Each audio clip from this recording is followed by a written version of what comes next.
ഹരി ഓം ഹരി ഓം. എല്ലാവർക്കും നമസ്കാരം. ഓം ശുക്ലാംബരധരം വിഷ്ണും ശശിവർണം ചതുർഭുജം പ്രസന്നവദനം ധ്യായേത് സർവവിഘ്നോപശാന്തയേ. ഗുരവേ സർവലോകാനാം ഭിഷജേ ഭവരോഗിണാം നിധയേ സർവവിദ്യാനാം ദക്ഷിണാമൂർത്തയേ നമഃ. ജന്മാദ്യസ്യ യതോന്വയാദിതരതശ്ചാർത്ഥേഷ്വഭിജ്ഞസ്വരാട് തേനേ ബ്രഹ്മഹൃദായ ആദികവയേ മുഹ്യന്തി യത്സൂരയഃ. തേജോ വാരിമൃതാം യദാ വിനിമയോ യത്ര ത്രിസർഗോ മൃഷാ ധാംനാ സ്വേന സദാ നിരസ്തകുഹകം സത്യം പരം ധീമഹി.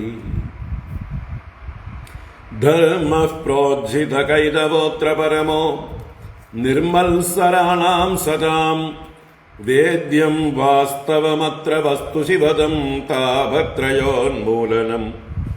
श्रीमद्भागवते महामुनिकृते किं वा परैरीश्वरः सद्यो हृद्यवरुध्यतेऽत्र कृतिभिः शुश्रूषुभिस्तत्क्षणात्. निगमकल्पतरोर्गलितं फलं सुगमुखादमृतद्रवसंयुतं पिबत भागवतं रसमालयं मुहुरहो रसिका भुवि भावुकाः. നാരായണം നമസ്കൃത്യ നരം ചൈവ നരോത്തമം ദേവീം സരസ്വതീം വ്യാസം തതോ ജയമുദീരയേത്. യം പ്രവ്രജന്തമനുപേതമപേതകൃത്യം ദ്വൈപായനോ വിരഹകാതര ആജുഹാവ. പുത്രേതി തന്മയതയാ തരവോഭിനേദുഃ തം സർവഭൂതഹൃദയം മുനിമാനതോസ്മി. യസ്വാനുഭാവമഖിലശ്രുതിസാരമേകം അധ്യാത്മദീപമതിതിതീർഷദാം തമോന്തം സംസാരിണാം കരുണയാഃ പുരാണഗുഹ്യം തം വ്യാസസൂനുമുപയാമി ഗുരും മുനീനാം. മൂകം കരോതി വാചാലം പങ്കും ലംഘയത്തെ ഗിരിം യത്കൃപാത്തമഹം വന്ദേ പരമാനന്ദമാധവം.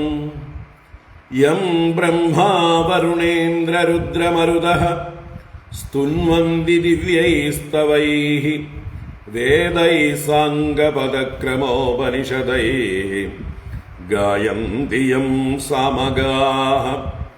ധ്യാനാവസ്ഥിതതദ്ഗതേന മനസാ പശ്യന്തി യം യോഗിനോ യസ്യാന്തം ന വിദുഃ സുരാസുരഗണാഃ. ദേവായ തസ്മൈ നമഃ. കോമളം കൂജയൻ വേണും ശ്യാമളോയം കുമാരകഃ വേദവേദ്യം പരം ബ്രഹ്മ ഭാസതാം പുരതോ മമ. ഭൂതൈർമഹദ്ഭിർയയിമാ പുരോ വിഭുഃ നിർമായസേതേ യദമൂഷു പൂരുഷഃ. ഭുങ്ക്തേ ഗുണാൻ ഷോഡശ ഷോഡശാത്മകഃ സോലങ്കൃഷീഷ്ട ഭഗവാൻ ഭജാംസി മേ. സച്ചിദാനന്ദരൂപായ വിശ്വോത്പത്യാദിഹേതവേ താപത്രയ വിനാശായ ശ്രീകൃഷ്ണായ വയം നുമഃ. കൃഷ്ണായ വാസുദേവായ ഹരയേ പരമാത്മനെ പ്രണതക്ലേശനാശായ ഗോവിന്ദായ നമോ നമഃ. കൃഷ്ണായ വാസുദേവായ ദേവകീനന്ദനായ ച നന്ദഗോപകുമാരായ ഗോവിന്ദായ നമോ നമഃ. നമഃ പങ്കജനാഭായ നമഃ പങ്കജമാലിനേ നമഃ പങ്കജനേത്രായ നമസ്തേ പങ്കജാംഗ്രയേ. പീതാംബരം കരവിരാജിതശങ്കചക്രകൗമോദഗീ സരസിജം കരുണാസമുദ്രം രാധാസഹായം അതിസുന്ദരമന്ദഹാസം വാതാലയേശമനിശം ഹൃദി ഭാവയാമി. വാതാലയേശമനിശം ഹൃദി ഭാവയാമി. ഓം നമോ ഭഗവതേ വാസുദേവായ. ഓം നമോ നാരായണായ. ഓം ശ്രീ ഗുരുവായൂരപ്പ ശരണം. ഓം നമഃ പരമഋഷിഭ്യോ നമഃ പരമഋഷിഭ്യഃ. ശ്രീ ഗുരുഭ്യോ നമഃ.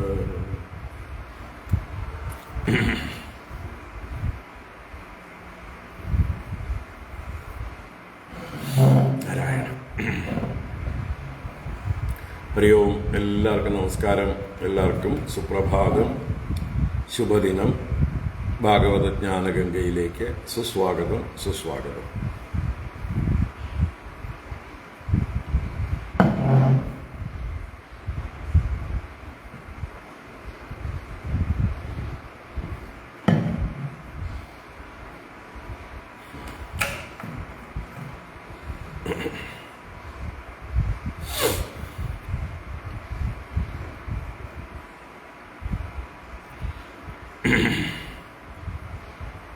ഭാഗവത ജ്ഞാനഗംഗ ദശമസ്കന്ധത്തിലെ 63-ാം അധ്യായമാണ് നമ്മൾ കണ്ടുകൊണ്ടിരിക്കുന്നത്.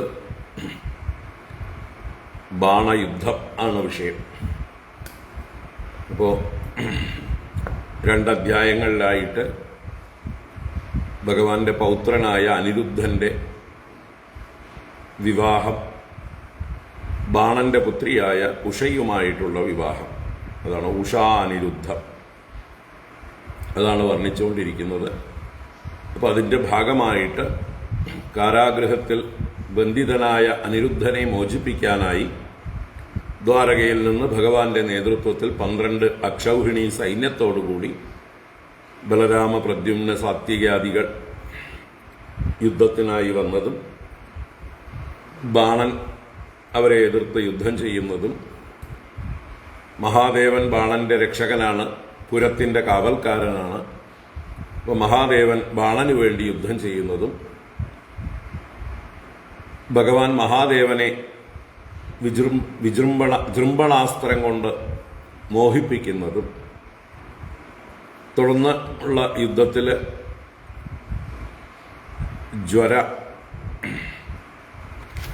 ശൈവജ്വരം ഈ യാദവ സൈന്യത്തെ ആക്രമിക്കുമ്പോൾ ഭഗവാൻ വൈഷ്ണവജ്വരത്തെ പ്രയോഗിക്കുന്നതും, ആ വൈഷ്ണവജ്വരത്താൽ തപിക്കപ്പെട്ടതായിട്ടുള്ള ശൈവജ്വരം വേറെ എവിടെയും രക്ഷയില്ലാതെ ഭഗവാനെ വന്ന് സ്തുതിക്കുന്നതായിട്ടുള്ള നല്ലൊരു സ്തുതി. 4 ശ്ലോകമേ ഉള്ളൂവെങ്കിലും ഗംഭീരമായിട്ടുള്ളൊരു സ്തുതി കൊണ്ട് സ്തുതിച്ചു. അതിനുശേഷം ഭഗവാൻ ജ്വരയ്ക്ക് അഭയം കൊടുത്ത് അനുഗ്രഹിച്ചു. പിന്നീട് ഭഗവാൻ ബാണനുമായിട്ട് യുദ്ധം തുടരുന്നു. ബാണൻ ആയുധങ്ങളൊക്കെ ആയിട്ട് രഥത്തിൽ തിരിച്ചു വന്നു. ആ ബാണനുമായിട്ട് യുദ്ധം ചെയ്യുമ്പോൾ ഭഗവാൻ ബാണന്റെ കൈകൾ വെട്ടി എന്താ പറയുക, വാഴയുടെ ഇല വെട്ടിയിടും പോലെ, വാഴത്തണ്ട് വെട്ടിയിടും പോലെ ഭഗവാൻ ഓരോരോ കൈകളായി ഛേദിച്ചുകൊണ്ട് ബാണന്റെ 4 കൈകൾ മാത്രം ബാക്കിയായപ്പോൾ മഹാദേവൻ വന്ന് ഭഗവാനെ സ്തുതിക്കുന്നു. ഇവൻ എൻ്റെ ശിഷ്യനാണ്, അല്ലെങ്കിൽ എൻ്റെ ഭക്തനാണ്, ഞാൻ ഇവന് അഭയം കൊടുത്തിട്ടുണ്ട്, അതുകൊണ്ട് ഇവനെ വധിക്കരുത് എന്ന് പറഞ്ഞ് ഭഗവാനോട് അപേക്ഷിക്കുന്നതും, ഭഗവാൻ അതിന് മറുപടിയായി പറയുന്നു, ഞാനിവനെ വധിക്കില്ല, ഇവൻ്റെ അഹങ്കാരം ശമിപ്പിക്കുക മാത്രമാണ്. ഇവൻ മഹാബലിയുടെയും പ്രഹ്ലാദന്റെയും വംശത്തിൽ ജനിച്ചവനല്ലേ, പ്രഹ്ലാദനോട് ഞാൻ വാക്കുകൊടുത്തിട്ടുണ്ട്, അവന്റെ വംശത്തെ ഞാൻ ഉപദ്രവിക്കുകയില്ല, രക്ഷിച്ചു കൊള്ളാമെന്ന്. അപ്പം അതുകൊണ്ട് ഞാൻ ഇവനെ ഹനിക്കുന്നില്ല എന്ന് പറഞ്ഞ് അനുഗ്രഹിച്ചു. ആ ബാണൻ സന്തോഷപൂർവം ഉഷയെ അനിരുദ്ധന് വിവാഹം കഴിച്ചു കൊടുത്ത് സമ്മാനങ്ങളോടുകൂടി ദ്വാരകയിലേക്ക് യാത്രയാക്കുന്നു. ഈ കഥയാണ് നമ്മൾ കണ്ടുകൊണ്ടിരിക്കുന്നത്. ഇന്നലെ ആ യുദ്ധം രാവിലെ കണ്ടു നമ്മൾ. വൈകുന്നേരം നമ്മൾ ആ ജ്വര സ്തുതിച്ച സ്തുതി കണ്ടു.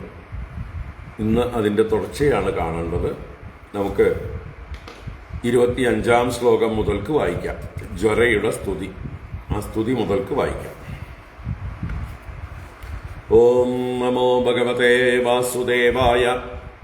അഥ ശ്രീമദ്ഭാഗവതേ ദശമസ്കന്ധേ ഉത്തരാർദ്ധേ 63-തമോऽധ്യായഃ. ജ്വര ഉവാച. നമാമി ത്വാനന്ദശക്തിം പരേശം സർവാത്മാനം കേവലം ജ്ഞപ്തിമാത്രം വിശ്വോൽപത്തിസ്ഥാനസംരോധഹേതും യത്തദ്ബ്രഹ്മ ബ്രഹ്മലിംഗം പ്രശാന്തം.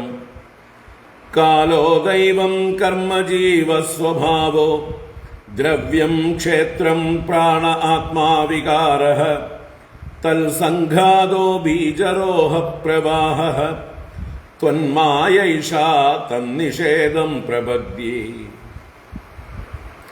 നാനാഭാവൈർലീലയൈവോപപന്നൈഃ ദേവാൻ സാധൂൻ ലോകസേതൂൻ ബിഭർഷി ഹംസ്യുന്മാർഗാൻ ഹിംസയാ വർത്തമാനാൻ ജന്മൈദത്തേ ഭാരഹാരായ ഭൂമേഃ. തപ്തോഹം തേ തേജസാ ദുസ്സഹേന ശാന്തോഗ്രേണാത്യുൽബണേന ജ്വരേണ താവത്താപോ ദേഹിനാം തെങ്ക്രിമൂലം നോ സേവേരൻ യാവകാശാനുബദ്ധാഃ. ശ്രീഭഗവാനുവാച. ത്രിശിരസ്തേ പ്രസന്നോസ്മി വേദുതേ മജ്വരാദ്ഭയം യോ നൗ സ്മരതി സംവാദം തസ്യ ത്വം ന ഭവേദ്ഭയം. ഇത്യുക്തോച്യുതമാനമ്യ ഗതോ മാഹേശ്വരോ ജ്വരഃ ബാണസ്തുരഥമാരൂഢഃ പ്രാഗാദ്യോത്സ്യം ജനാർദ്ദനം. തതോ ബാഹുസഹസ്രേണ നാനായുധധരോऽസുരഃ മുമോച പരമക്രുദ്ധോ ബാണാംശ്ചക്രായുധേ നൃപ. തസ്യാസ്യതോസ്ത്രാണ്യസകൃത ചക്രേണ ക്ഷുരനേമിന ചിച്ഛേദ ഭഗവാൻ ബാഹൂൻ ശാഖാ ഇവ വനസ്പതേഃ. ബാഹുഷു ഛിദ്യമാനേഷു ബാണസ്യ ഭഗവാൻ ഭവഃ ഭക്താനുകമ്പി ഉപവ്രജ്യ ചക്രായുധമഭാഷത. ശ്രീരുദ്ര ഉവാച. ത്വം ഹി ബ്രഹ്മ പരം ജ്യോതിഃ ഗൂഢം ബ്രഹ്മണി വാങ്മയേ യം പശ്യന്ത്യമലാത്മാനഃ ആകാശമിവ കേവലം. നാഭിർനഭോഗ്നിർമുഖമംബുരേതോ ദ്യൗ ശീർഷമാശാശ്രുതിരംഘ്രിരുർവീ ചന്ദ്രോ മനോ യസ്യ ദൃക് അർക്ക ആത്മാ അഹം സമുദ്രോ ജഠരം ഭുജേന്ദ്രഃ. രോമാണി യസ്യ ഔഷധയോऽംബുവാഹാഃ കേശാവിരിഞ്ജോതിഷണാ വിസർഗഃ പ്രജാപതിർഹൃദയം യസ്യ ധർമ്മഃ സ വൈ ഭവാൻ പുരുഷോ ലോകകൽപഃ.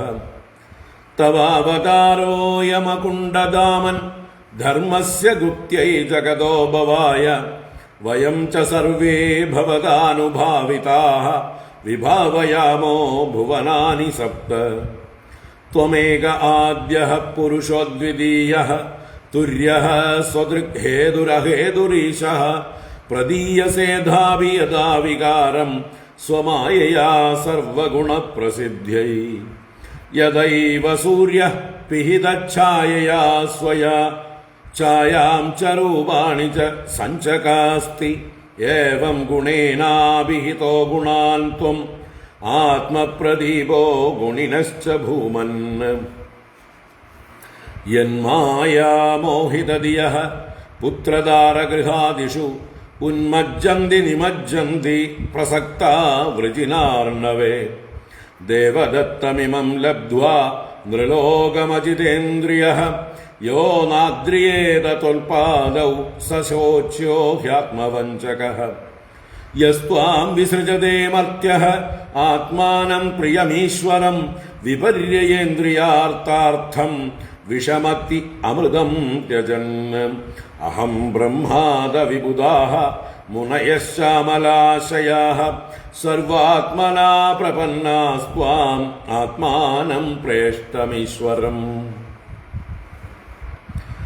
തം ത്വാ ജഗൽസ്ഥിത്യുതയാന്തഹേതും സമം പ്രശാന്തം സുഹൃദാത്മദൈവം അനന്യമേകം ജഗദാത്മകേദം ഭവാപവർഗായ ഭജാമദേവം.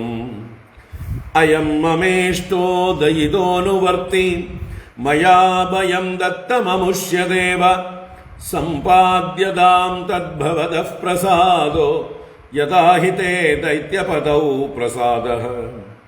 ശ്രീഭഗവാനുവാച യഥാർത്ഥ ഭഗവൻ ത്വം നഃ കരവാമ പ്രിയം തവ ഭവതോ യദ്വ്യവസിതം തന്മേ സാധു അനുമോദിതം.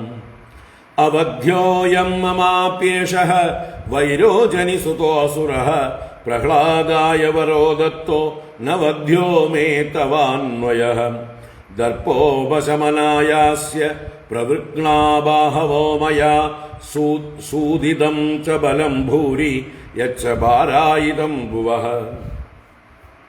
ചത്വാരോസ്യ ഭുജാശിഷ്ടാഃ ഭവിഷ്യന്ത്യജരാമരാഃ പാർശ്വതമുഖ്യോ ഭവതോ ന കുതശ്ചിത് ഭയോ അസുരഃ. ഇതി ലബ്ധ്വാ ഭയം കൃഷ്ണം പ്രണമ്യ ശിരസാസുരഃ പ്രാദ്യുമ്നിം രഥമാരോപ്യ സവദ്വാ സമുപാനയത്. അക്ഷൗഹിണ്യാ പരിവൃതം സുവാസത്സമ്മലങ്കൃതം സപത്നീകം പുരസ്കൃത്യ യയൗ രുദ്രാനുമോദിതഃ.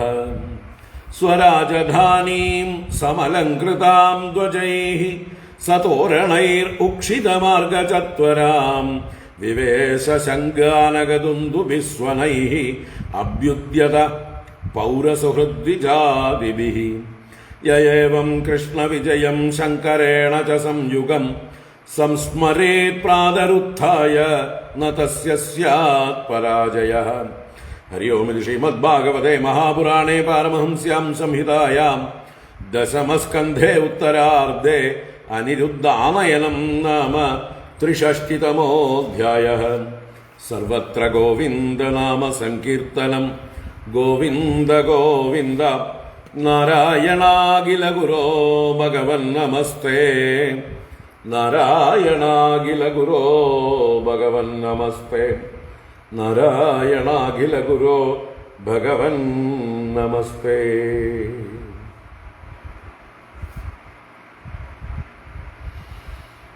നാരായണ.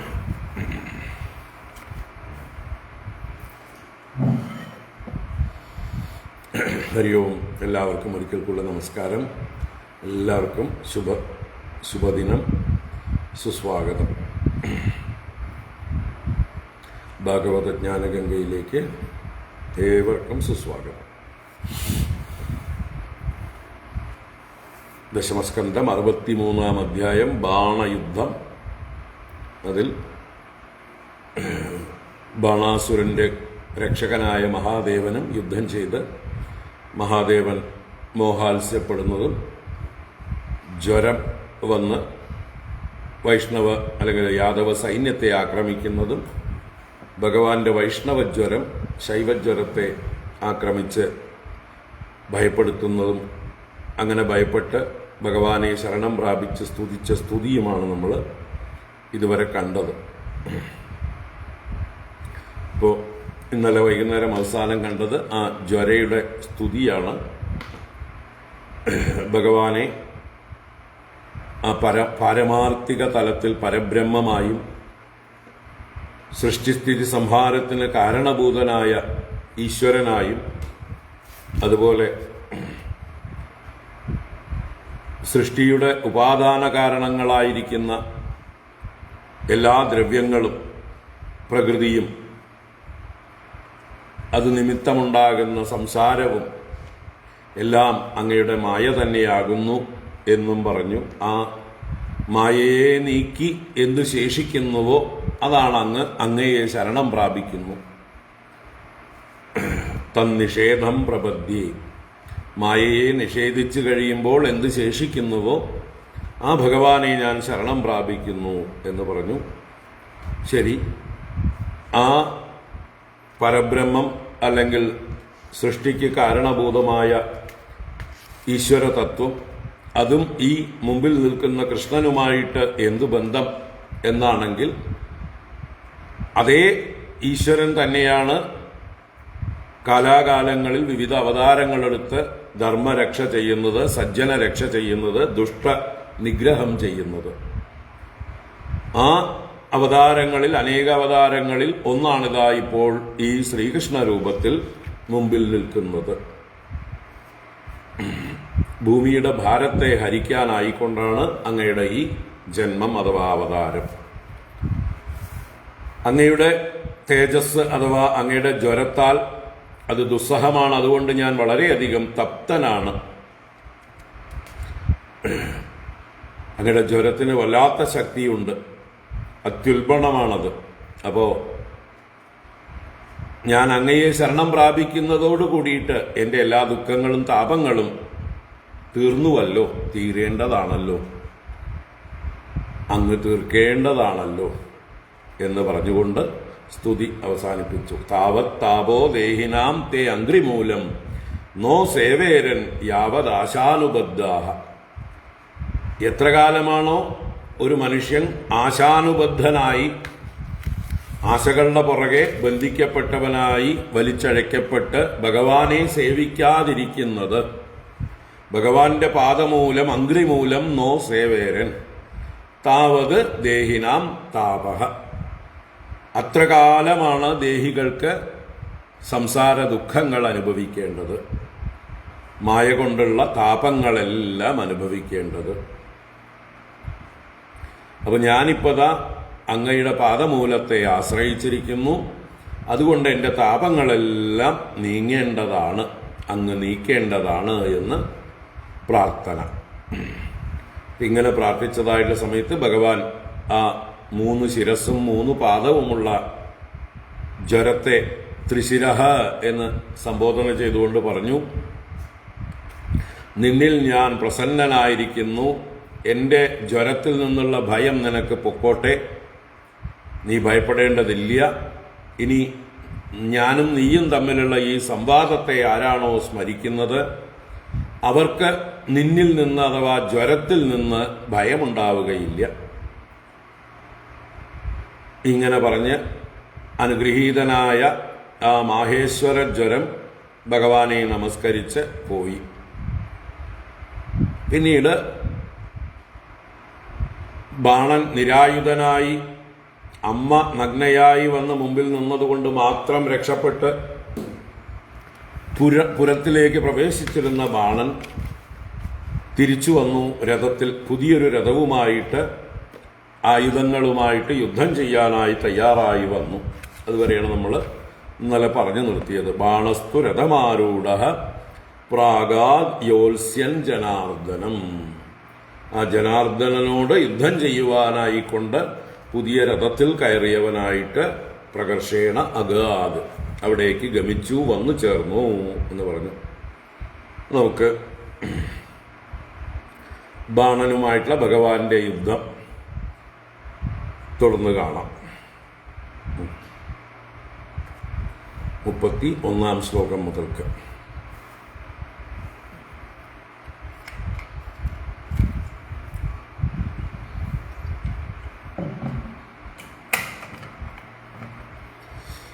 ഓം നമോ ഭഗവതേ വാസുദേവായ.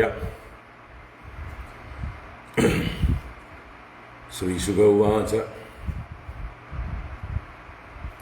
തതോ ബാഹുസഹസ്രേണ നാനായുധധരോ അസുരഃ മുമോച പരമക്രുദ്ധോ ബാണാൻ ചക്രായുധേ നൃപ.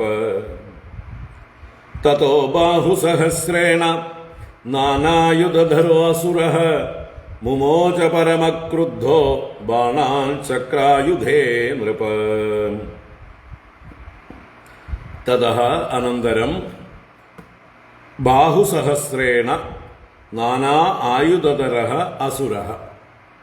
അസുരഃ ബാണാസുരഃ ബാഹുസഹസ്രേണ 1000 കൈകൾ കൊണ്ട്, ബാഹൂനാം സഹസ്രേണ ബാഹുക്കളുടെ 1000 കൊണ്ട്, നാനാ ആയുധതരഃ വിവിധങ്ങളായ ആയുധങ്ങൾ ധരിച്ചവനായിട്ട് എന്ത് ചെയ്തു? മുമോച പരമക്രുദ്ധഃ ബാണാൻ ചക്രായുധേ. നൃപ, ഹേ നൃപ, അല്ലയോ പരീക്ഷിത്തേ, ചക്രായുധേ ബാണാൻ മുമോച. ചക്രായുധനായ ഭഗവാന്റെ നേർക്ക് ബാണങ്ങളെ, അസ്ത്രങ്ങളെ മോചിപ്പിച്ചു. എങ്ങനെ? പരമക്രുദ്ധ, അത്യന്തം ക്രുദ്ധനായിക്കൊണ്ട്. തന്റെ സൈന്യത്തെയും ഭഗവാനെ അടക്കം, മഹാദേവനെ അടക്കം ഇപ്പൊ ഈ ഭഗവാൻ ശ്രീകൃഷ്ണൻ തോൽപ്പിച്ചിരിക്കുകയാണ്. ഭഗവാന്റെ ശക്തിയായ ജ്വരം ഭയന്ന് പോയി കഴിഞ്ഞു. അപ്പോൾ ബാണന് സ്വന്തം കാര്യം താൻ തന്നെ നോക്കേണ്ട അവസ്ഥയാണ്. ആരുമില്ല സഹായത്തിന് എന്നുള്ള മട്ടില്. അപ്പോൾ കോപിച്ചുകൊണ്ട് ഭഗവാന്റെ നേരെ വിവിധങ്ങളായ അസ്ത്രങ്ങളെ പ്രയോഗിച്ചു, ബാണങ്ങളെ മുമോച, ചക്രായുധനായ ഭഗവാന്റെ നേർക്ക്. അപ്പോൾ ആരോടാ കളി? ചക്രായുധനോടെ. കാലചക്രം തന്നെ തൻ്റെ ആയുധമായി കൊണ്ടു നടക്കുന്ന ആ ഭഗവാന്റെ കാലചക്രത്തിന് പ്രതിവിധിയുണ്ടോ? ആ സുദർശന ചക്രത്തിന് വല്ല പ്രതിവിധിയുണ്ടോ? ആർക്കും തടയാനാവില്ല. അങ്ങനെയുള്ള ചക്രായുധന്റെ നേരെ ആയുധങ്ങൾ പ്രയോഗിക്കുക എന്ന് പറഞ്ഞാൽ വഴിയെ പോയ വയ്യാവേലി വിളിച്ചു വരുത്തുക എന്നർത്ഥം, അല്ലേ? ഭഗവാനെ പ്രകോപിപ്പിച്ച് തൻ്റെ നേരെ യുദ്ധത്തിനായിട്ട് പ്രേരിപ്പിക്കുകയാണ് ഇപ്പോൾ ഇവിടെ ഉണ്ടാവുന്നത്.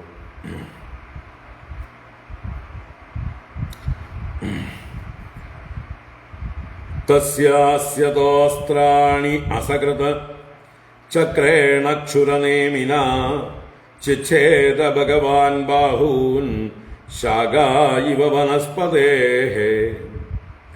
തസ്യാസ്യതോസ്ത്രാണി അസകൃത ചക്രേണ ക്ഷുരനേമിന ചിച്ഛേദ ഭഗവാൻ ബാഹൂൻ ശാഖാ ഇവ വനസ്പതേഃ.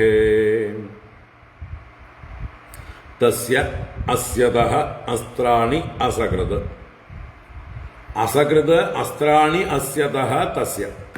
അസകൃത് എന്ന് പറഞ്ഞാൽ പലപ്പോഴും, നിരന്തരം എന്നർത്ഥം.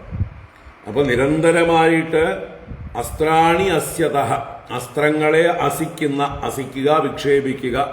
അതുകൊണ്ട് തന്നെയാണ് അതിന് അസ്ത്രം എന്ന് പേര്. അസ്യതേ, അസ്യതേ ത്രായതേ ഇതി അസ്ത്രഃ. വിക്ഷേപിച്ച് നമ്മളെ രക്ഷിക്കുന്നത് അസ്ത്രം. അപ്പൊ എന്തായാലും അസ്യതഃ അസ്യ, അസ്യ എന്ന് പറഞ്ഞാൽ ബാണസ്യ. ഭഗവാൻ എന്ത് ചെയ്തു? ഭഗവാൻ ക്ഷുരനേമിന ചക്രേണ ബാഹൂൻ ചിച്ഛേദ. തസ്യ ബാഹൂൻ ചിച്ഛേദ. അവന്റെ ബാഹുക്കളെ, കൈകളെ ഛേദിച്ചു. ആര് ഛേദിച്ചു? ഭഗവാൻ ഛേദിച്ചു. എന്തുകൊണ്ട് ഛേദിച്ചു? ചക്രേണ ചിച്ഛേദ. എങ്ങനെയുള്ള ചക്രം കൊണ്ട്? ക്ഷുരനേമിന ചക്രേണ. ക്ഷുരനേമി എന്ന് പറഞ്ഞാൽ നല്ല മൂർച്ചയേറിയ അരങ്ങളോട് കൂടിയത്, അരികോട് കൂടിയത്. അപ്പോൾ മൂർച്ചയേറിയതായിട്ടുള്ള അരം ഉള്ളതായിട്ടുള്ള ഭാഗം ഉള്ള ആ ചക്രം കൊണ്ട്, ചക്രേണ തസ്യ ബാഹൂൻ ഭഗവാൻ ചിച്ഛേദ. അവന്റെ ബാഹുക്കളെ ഭഗവാൻ ഛേദിച്ചു. ഏതുപോലെ എന്നൊരു ഉപമ പറഞ്ഞതാണ്. ശാഖാ ഇവ വനസ്പതേഃ. വനസ്പതേഃ ശാഖാ ഇവ. ഏതെങ്കിലും വൃക്ഷത്തിന്റെ അനേക ശാഖകളുള്ളതായിട്ടുള്ളൊരു വൃക്ഷത്തിന്റെ ശാഖകളെ നല്ലൊരു പണിക്കാരൻ തൻ്റെ ആയുധങ്ങൾ കൊണ്ട്, അല്ലെ വെട്ടുകത്തി കൊണ്ടോ അല്ലെങ്കിൽ മഴു കൊണ്ടോ കോടാലി കൊണ്ടോ, ഇപ്പോഴൊക്കെ ആണെങ്കിൽ പിന്നെ മെഷീനുണ്ട്, അല്ലേ? മോട്ടോറൈസ്ഡ് ആയിട്ടുള്ള സ്വാ ഉണ്ട്, പലതരത്തിലുള്ള വാളുകളുണ്ട്. അപ്പം അതുകൊണ്ട് കട്ടർ കൊണ്ട് ഒക്കെ കട്ട് ചെയ്തിടാം. അപ്പം അതുപോലെ വൃക്ഷത്തിൻ്റെ ശാഖകളെ മുറിച്ചിടും പോലെ ഈ വൻ വൃക്ഷം പോലെ നിൽക്കുന്നതായിട്ടുള്ള ബാണന്റെ 1000 കൈകളിൽ ഓരോ കൈകളെ ഭഗവാൻ ഛേദിച്ച് ഇടുകയാണ്. എന്തുകൊണ്ടാ ഛേദിക്കണ? ചുരനേമിന ചക്രേണ, ഭഗവാന്റെ ചക്രം കൊണ്ടാണ് അവൻ്റെ കൈകളെ ഛേദിച്ച് തള്ളുന്നത്. അപ്പോൾ അരിഞ്ഞു തള്ളുകയാണ്, മെഷീൻ തള്ളും പോലെ തന്നെ. ഭഗവാന്റെ ഒരു മെഷീൻ തന്നെയാണത്, അല്ലേ? ഭഗവാന്റെ ശക്തി കൊണ്ട് ഓട്ടോമേറ്റഡ് ആയിട്ടുള്ള മെഷീനാണത്. വൃത്തസ്യാസ്യതോസ്ത്രാണി അസകൃത് ചക്രേണ ക്ഷുരനേമിന ചിച്ഛേദ ഭഗവാൻ ബാഹൂൻ ശാഖായിവ വനസ്പതേ ബാഹുഷു ഛിദ്യമാനേഷു ബാണസ്യ ഭഗവാൻ ഭവഃ ഭക്താനുകമ്പി ഉപവ്രജ്യ ചക്രായുധം അഭാഷത. ബാഹുഷു ഛിദ്യമാനേഷു ബാണസ്യ ഭഗവാൻ ഭവഃ ഭക്താനുകമ്പ്യുപവ്രജ്യ ചക്രായുധമഭാഷത. അങ്ങനെ ബാണസ്യ ബാഹുഷു ഛിദ്യമാനേഷു, ബാണന്റെ ബാഹുക്കൾ ഛേദിക്കപ്പെട്ടുകൊണ്ടിരിക്കുമ്പോൾ, സതി സപ്തമി, സത്സു എന്നും കൂടി ചേർക്കാം. ബാണസ്യ ബാഹുഷു ഛിദ്യമാനേഷു സത്സു, അങ്ങനെ സംഭവിക്കുമ്പോൾ ഭക്താനുകമ്പി ഭഗവാൻ ഭവഃ, അപ്പോഴേക്കും ഭഗവാൻ ഭവൻ മോഹാലസ്യം വിട്ട് എഴുന്നേറ്റു. കണ്ടത് ഈ രംഗമാണ്. ബാണന്റെ കൈകളെ ഭഗവാൻ മുറിച്ചു തള്ളുന്നു തൻ്റെ ചക്രായുധം കൊണ്ട്.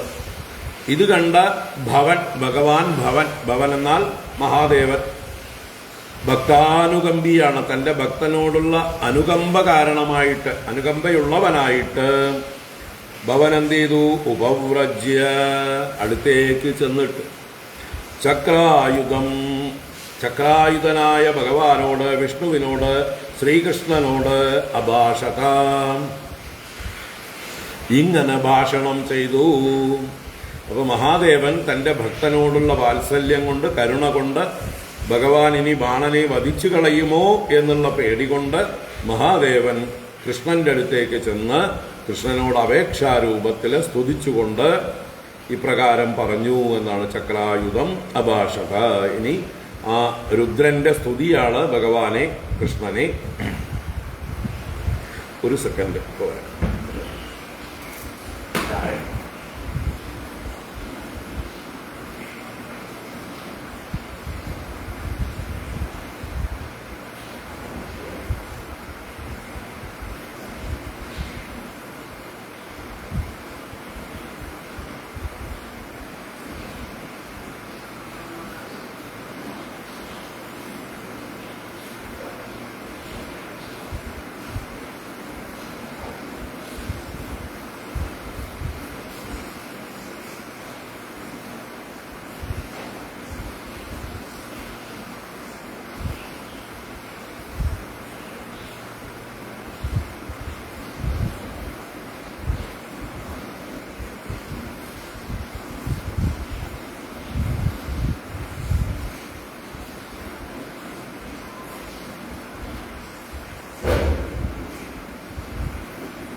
അപ്പോൾ ബാണനോടുള്ള ദയയോടുകൂടെ ഭഗവാനോട് മഹാദേവൻ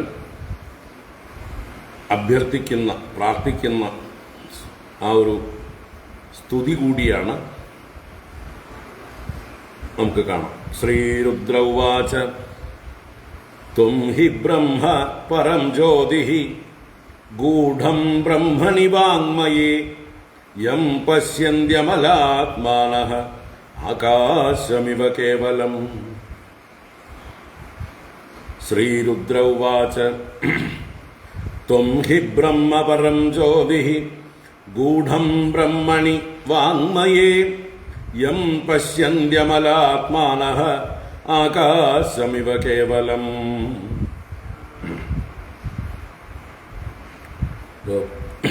രുദ്രൻ ഭഗവാന്റെ തത്വം പറഞ്ഞുകൊണ്ട് തന്നെയാണ് ആരംഭിക്കുന്നത്. ഭഗവാൻ ആരാണ്, ഭഗവാന്റെ മാഹാത്മ്യം എന്താണ്,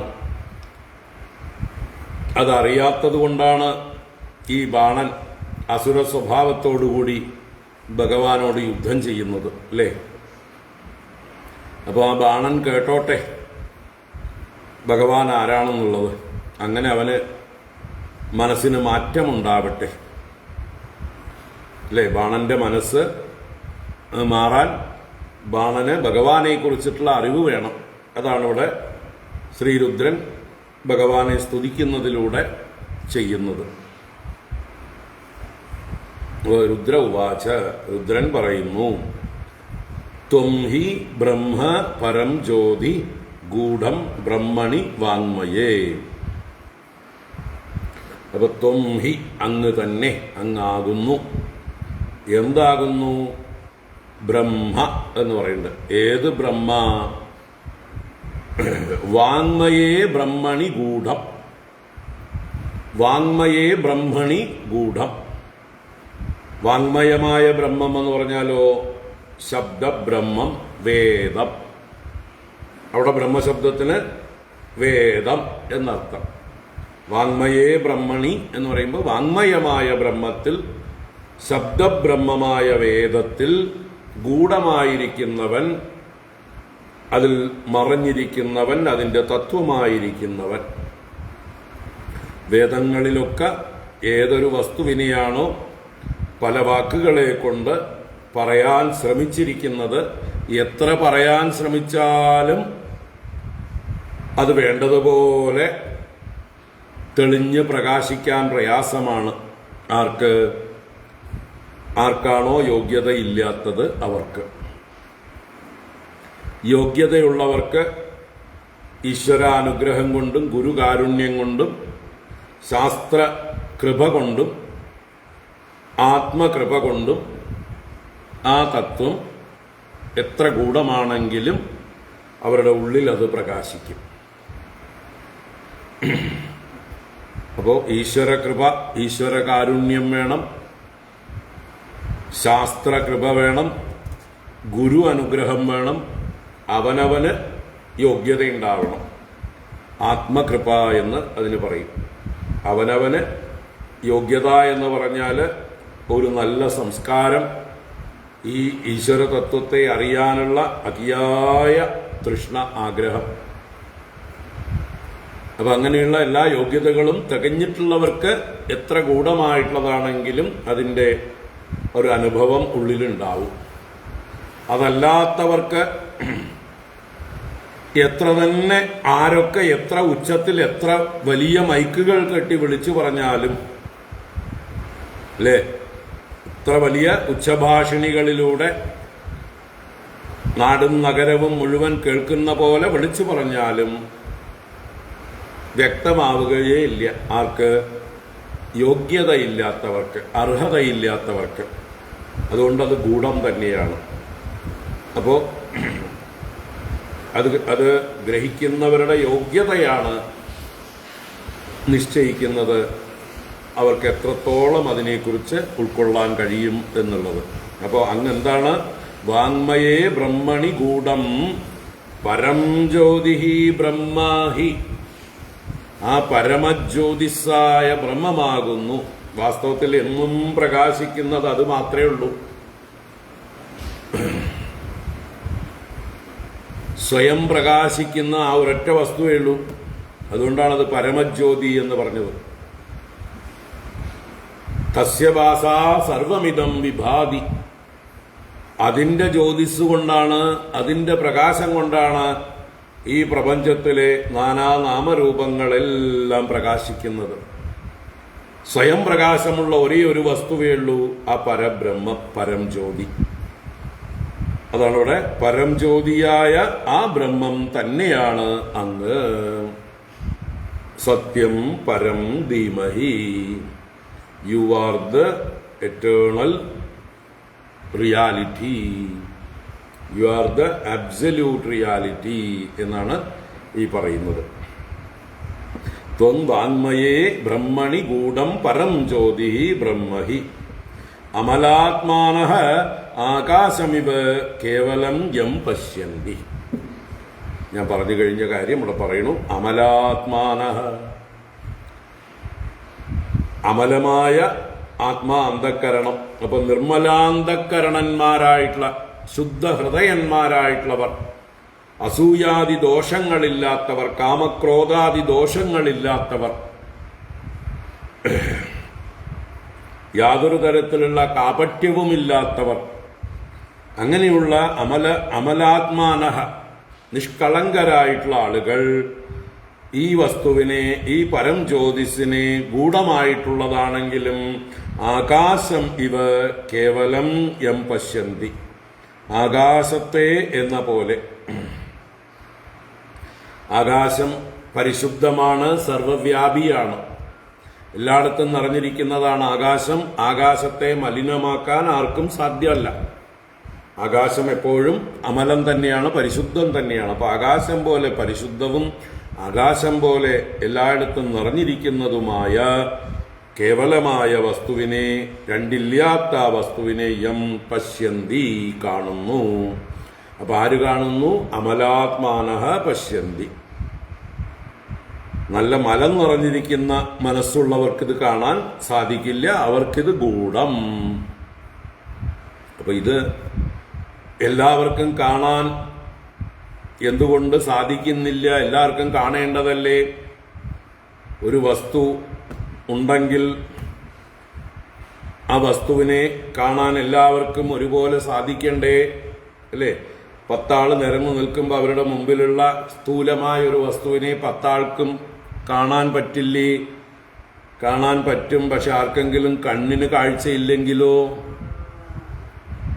ഈ 10 ഒരാൾക്ക് കണ്ണിന് കാഴ്ചയില്ല എങ്കിൽ അയാൾ എങ്ങനെ കാണും? 9 പേർക്കും കാണും, കാഴ്ചയില്ലാത്തവന് കാണില്ല. അപ്പൊ വസ്തു ഇല്ലാത്തത് കൊണ്ടല്ല ഇവന് കാണാത്തത്, അവന് യോഗ്യതയില്ലാത്തത് കൊണ്ടാണ്.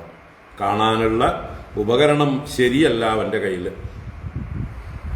അതുപോലെ ഈ പ്രപഞ്ച സത്യത്തെ കാണാൻ ഈ സ്ഥൂലമായ കണ്ണുകൾ പോരാ. സ്ഥൂലത്തെ കാണിക്കുന്നതായിട്ടുള്ള ഈ ബഹിർമുഖമായ കണ്ണ് പോരാ.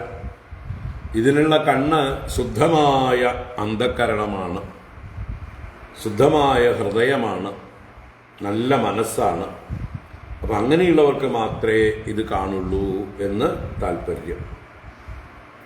നിങ്ങൾ കാണാത്തത് കൊണ്ട് അത് ഇല്ലാത്തതല്ല, നിങ്ങളുടെ കണ്ണിൻ്റെ കുഴപ്പമാണ് ഒരു വസ്തു ഉണ്ടായിട്ടും കാണാത്തത്. മറ്റുള്ളവർക്കൊക്കെ കാണലും അനുഭവവുമുണ്ട്. നിങ്ങൾക്കത് അനുഭവമില്ല, കാണുന്നില്ല എങ്കിൽ ദോഷം നിങ്ങളുടേതാണ്, മറ്റുള്ളവരെ കുറ്റം പറയരുത്. അല്ലേ? ഇന്നത്തെ യുക്തിവാദികളുടെയൊക്കെ ഭാവം ഇതാണ്. ഞങ്ങൾ കാണുന്നില്ല, അതുകൊണ്ട് അങ്ങനെ ഒരു ഈശ്വരനൊന്നുമില്ല. പിന്നെ അവരുടെ ഈശ്വരൻ എന്ന് പറഞ്ഞാൽ ഈ വിവിധ രൂപങ്ങളിൽ കാണപ്പെടുന്ന, വിവിധ ക്ഷേത്രങ്ങളിൽ വിഗ്രഹരൂപത്തിലിരിക്കുന്ന, ആരോടും മിണ്ടാത്ത, ഒന്നും കേൾക്കാത്ത എന്തോ ഒരു വസ്തുവാണ് ഈശ്വരൻ. അങ്ങനെയുള്ള മൂഢന്മാരോട് ഈശ്വരനെ കുറിച്ച് എത്ര പറഞ്ഞിട്ടും കാര്യമില്ല. ആ ഈശ്വരനെ അവർക്കറിയുന്ന ഈശ്വരനെ, അവരുടെ സങ്കല്പത്തിലെ ഈശ്വരനെ അവർ പരിഹസിക്കുന്നു. അങ്ങനെ ഒരു ഈശ്വരൻ ഇല്ല എന്നും അവർ പറയുന്നു. പറയട്ടെ, അവർ പറഞ്ഞതുകൊണ്ട്, കുറെ പൊട്ടക്കണ്ണന്മാർ പറഞ്ഞതുകൊണ്ട് കണ്ണുള്ളവർ കാണുന്ന വസ്തു ഇല്ലാതെയാവുന്നില്ല. കാലാകാലങ്ങളായി എത്രയോ ആളുകൾ കണ്ടുകൊണ്ടേയിരിക്കുന്നതാണ്. എത്രയോ തലമുറകളായി അല്ലെ ടെസ്റ്റ് ചെയ്ത് വിജയിച്ച മാർഗമാണ് ഈ ആധ്യാത്മിക മാർഗം. പരാജയപ്പെട്ടവരുടെ കൂട്ടമാണ് ഈ നിരീശ്വരവാദികൾ, യുക്തിവാദികൾ എന്നൊക്കെ പറഞ്ഞ് കൂടിയിരിക്കുന്നവർ. എല്ലായിടത്തും പരാജയപ്പെട്ടവർ വിജയിച്ചവരെ ചീത്ത വിളിക്കാറേ ഉള്ളൂ. അത് ലോക സ്വഭാവമാണ്. അപ്പം അങ്ങനെയുള്ളവരെ നമ്മൾ അവഗണിക്കുക. എത്ര പറഞ്ഞിട്ടും കാര്യമൊന്നുമില്ല, അവർക്കതിനുള്ള യോഗ്യതയില്ല. യോഗ്യതയില്ലാത്തവരോട് പോയി നമ്മൾ തർക്കിക്കുന്നത് കുടം കമഴ്ത്തി വെള്ളം ഒഴിക്കുന്നത് പോലെയാണ്. ചെവിടന്മാരോട് പോയിട്ട് നമ്മൾ എന്ത് പറഞ്ഞിട്ട് എന്ത് കാര്യം?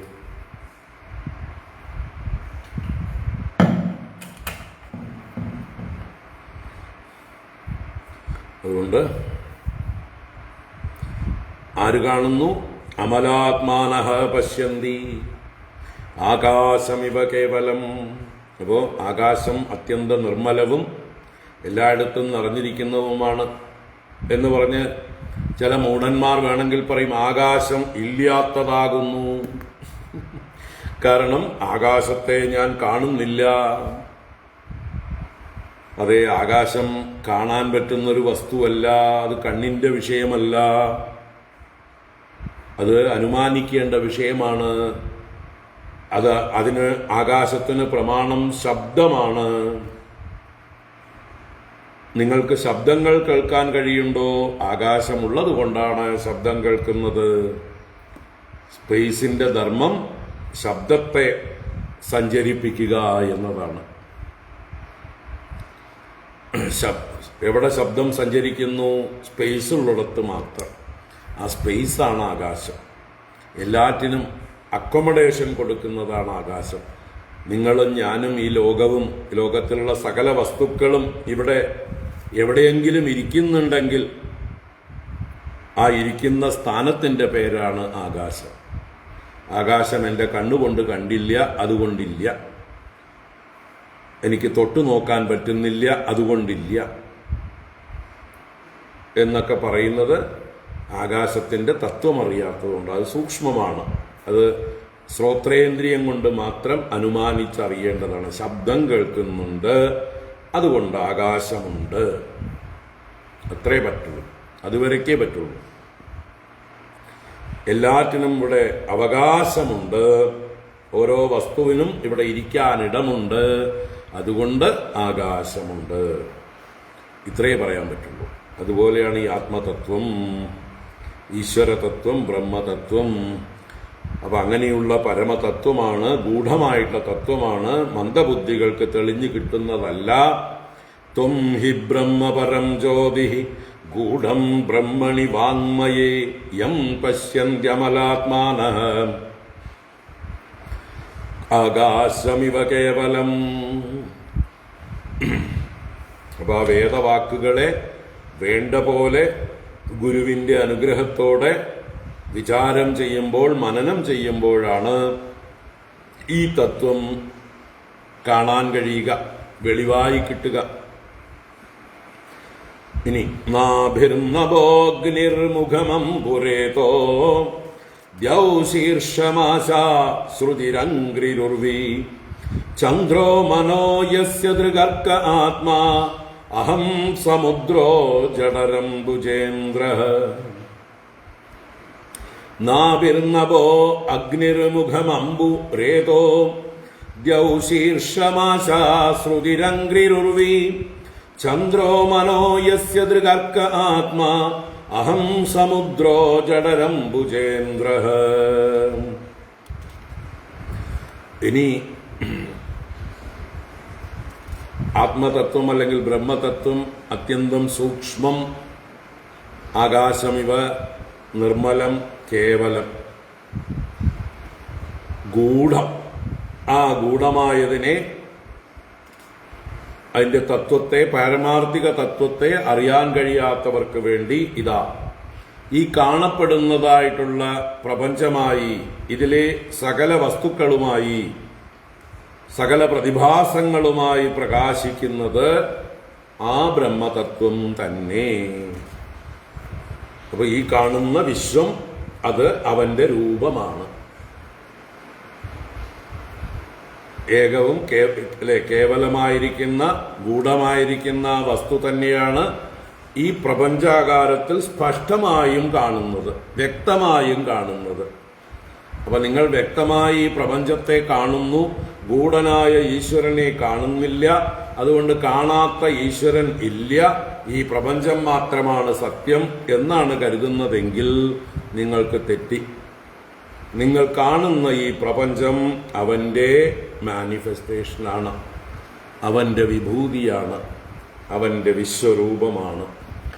അതുകൊണ്ട് വിരാട് പുരുഷനായി സ്തുതിക്കുന്നതാണ് ഈ സ്തുതി. ഈ 2 ശ്ലോകങ്ങൾ 35-36 ശ്ലോകങ്ങളിലൂടെ ഭഗവാനെ വിശ്വരൂപനായി അഥവാ വിരാട് രൂപനായി സ്തുതിക്കുകയാണ്. നിങ്ങൾ എന്ത് കാണുന്നുവോ, നിങ്ങൾക്ക് പരമസത്യത്തെ കാണാൻ കഴിവില്ലയോ, ഇരിക്കട്ടെ, തൽക്കാലം അവിടെ ഇരിക്കട്ടെ. നിങ്ങൾ എന്തെങ്കിലും കാണുന്നുണ്ടോ? ഉണ്ടല്ലോ, ഈ വിശ്വത്തെ കാണുന്നുണ്ടല്ലോ, ഈ വിശ്വത്തിൽ നാനാഭാവങ്ങൾ കാണുന്നുണ്ടല്ലോ. ശരി, എന്നാ കാണിച്ചു തരാം. ആ വിശ്വത്തിൽ ഓരോന്നിനെയും തൊട്ട് കാണിച്ചു തരാം.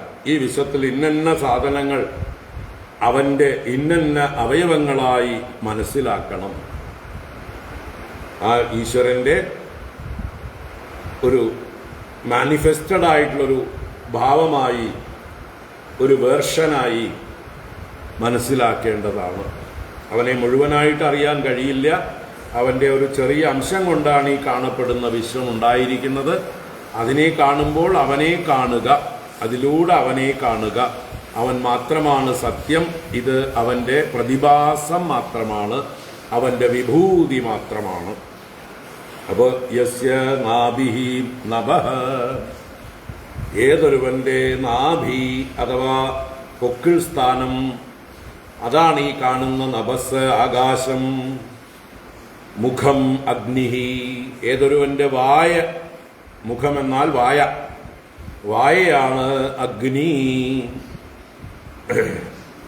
അവന്റെ മുഖത്തു നിന്ന് തന്നെയാണ് അഗ്നി ഉണ്ടായിരിക്കുന്നത്. മുഖം അഗ്നിഹി. രേതഃ അംബു, അവന്റെ രേതസ്സാണ്, അവന്റെ ശുക്ലമാണ് ഈ ലോകത്തിലുള്ള സകല ജലവും. ജലത്തിലാണ് എല്ലാം ജനിക്കുന്നത്. എല്ലാ പൊട്ടൻസിയും ജലത്തിലാണ് അടങ്ങിയിരിക്കുന്നത്. ജലത്തിന്റെ സാന്നിധ്യത്തിലെ ഏത് വിത്തും മുളയ്ക്കുള്ളൂ. എല്ലാ ജീവജാലങ്ങളുടെയും ശുക്ലവും ജലഭാവത്തിലാണുള്ളത്, ജലസാന്നിധ്യത്തിലാണുള്ളത്. അപ്പൊ ജലമില്ലാതെ ഒരു ജീവനും അവിടെ ഉത്ഭവിക്കുന്നില്ല. അതുകൊണ്ട് തന്നെയാണ് അതിന് ജലം എന്ന് പേര്. എല്ലാം യാതൊന്നിൽ നിന്ന് ജനിക്കുന്നുവോ, എല്ലാം യാതൊന്നിലേക്ക് ലയിക്കുന്നുവോ, അതുകൊണ്ട് അതിന് ജലം എന്ന് പേര്. അപ്പോ രേതഃ അംബു, ഈ പ്രപഞ്ചത്തെ വികസിപ്പിക്കുന്ന, സൃഷ്ടിയെ വർദ്ധിപ്പിക്കുന്നതായിട്ടുള്ള ജലം അവന്റെ രേതസ്സാകുന്നു. ശീർഷം ദ്യൗഹു, ദ്യോലോകം, സ്വർഗാദി ഊർധ്വലോകങ്ങൾ അവന്റെ ശിരസ്ഥാനമാകുന്നു. ദ്യൗ ശീർഷം ആശാശ്രുതി, അവന്റെ ശ്രോത്രേന്ദ്രിയമാകുന്നു ആശാ, ദിക്കുകൾ. ആശ എന്നാൽ ദിക്കുകൾ. അതുപോലെ അംഗ്രിരുർവി, ഉർവി തസ്യ അംഗ്രിഹി, ഈ ഭൂമി അവന്റെ പാദമാകുന്നു. ഭൂപാദൗ, അല്ലേ? അപ്പൊ ഭൂമിയാണ് അവന്റെ പാദങ്ങൾ. അംഗ്രിരുർവി. ചന്ദ്രോ മനോ, അവന്റെ മനസ്സാണ് ചന്ദ്രൻ. ചന്ദ്രമാ മനസോ ജാതഃ. യസ്യ ദൃക് അർക്കഃ, ഏതൊരുവന്റെ കണ്ണാണോ സൂര്യൻ. ഈ ലോകങ്ങളെ മുഴുവൻ കാണാൻ സഹായിക്കുന്ന പ്രകാശം സൂര്യൻ, അത് അവന്റെ കണ്ണാകുന്നു. അർക്കഃ ദൃക്ക്. ആത്മാ അഹം, അവന്റെ ആത്മാ എന്ന് പറഞ്ഞാൽ ഇവിടെ കർത്തൃത്വം, അഹങ്കാരം, അത് ഞാനാകുന്നു. ആരാ പറയണത്? രുദ്രൻ. രുദ്രനാണ് ഭഗവാന്റെ അഹങ്കാരം. അഹങ്കാരഃ രുദ്രഃ. അപ്പൊ താനും ഭഗവാനുമായിട്ടുള്ള ആ ബന്ധം, ഭഗവാന്റെ ഒരു അല്പമായിട്ടുള്ള ആ അഭിമാനം, അഹങ്കാരം, അതാണ് താൻ എന്ന് സ്വയം ഐഡന്റിഫൈ ചെയ്തു. തൻ്റെ സ്ഥാനം എന്താണെന്ന് രുദ്രൻ വിളിച്ചു പറയണം. ഞാൻ ഈ ഭഗവാന്റെ അംശമായിരിക്കുന്ന അഹങ്കാര തത്വമാകുന്നു. ഈ പ്രപഞ്ചത്തെ നിലനിർത്താൻ സഹായിക്കുന്ന ശക്തിയാണ് ഈ അഹങ്കാര തത്വം. അത് ഈശ്വര സൃഷ്ടിയാണ്, ഈശ്വരന്റെ അംശമാണ്. ആ അഹങ്കാരതത്വം, ശുദ്ധമായിട്ടുള്ള അഹങ്കാരതത്വം അത് രുദ്രനാകുന്നു. അഹങ്കാരസ്യ ദേവതാ രുദ്ര. അഹങ്കാരതത്വം തന്നെയാണ് രുദ്രൻ. അപ്പോ ആത്മാ അഹം സമുദ്രോ ജഠരം. സമുദ്ര ജഠരം, ഭഗവാന്റെ ഉദരം അഥവാ ജഠരം,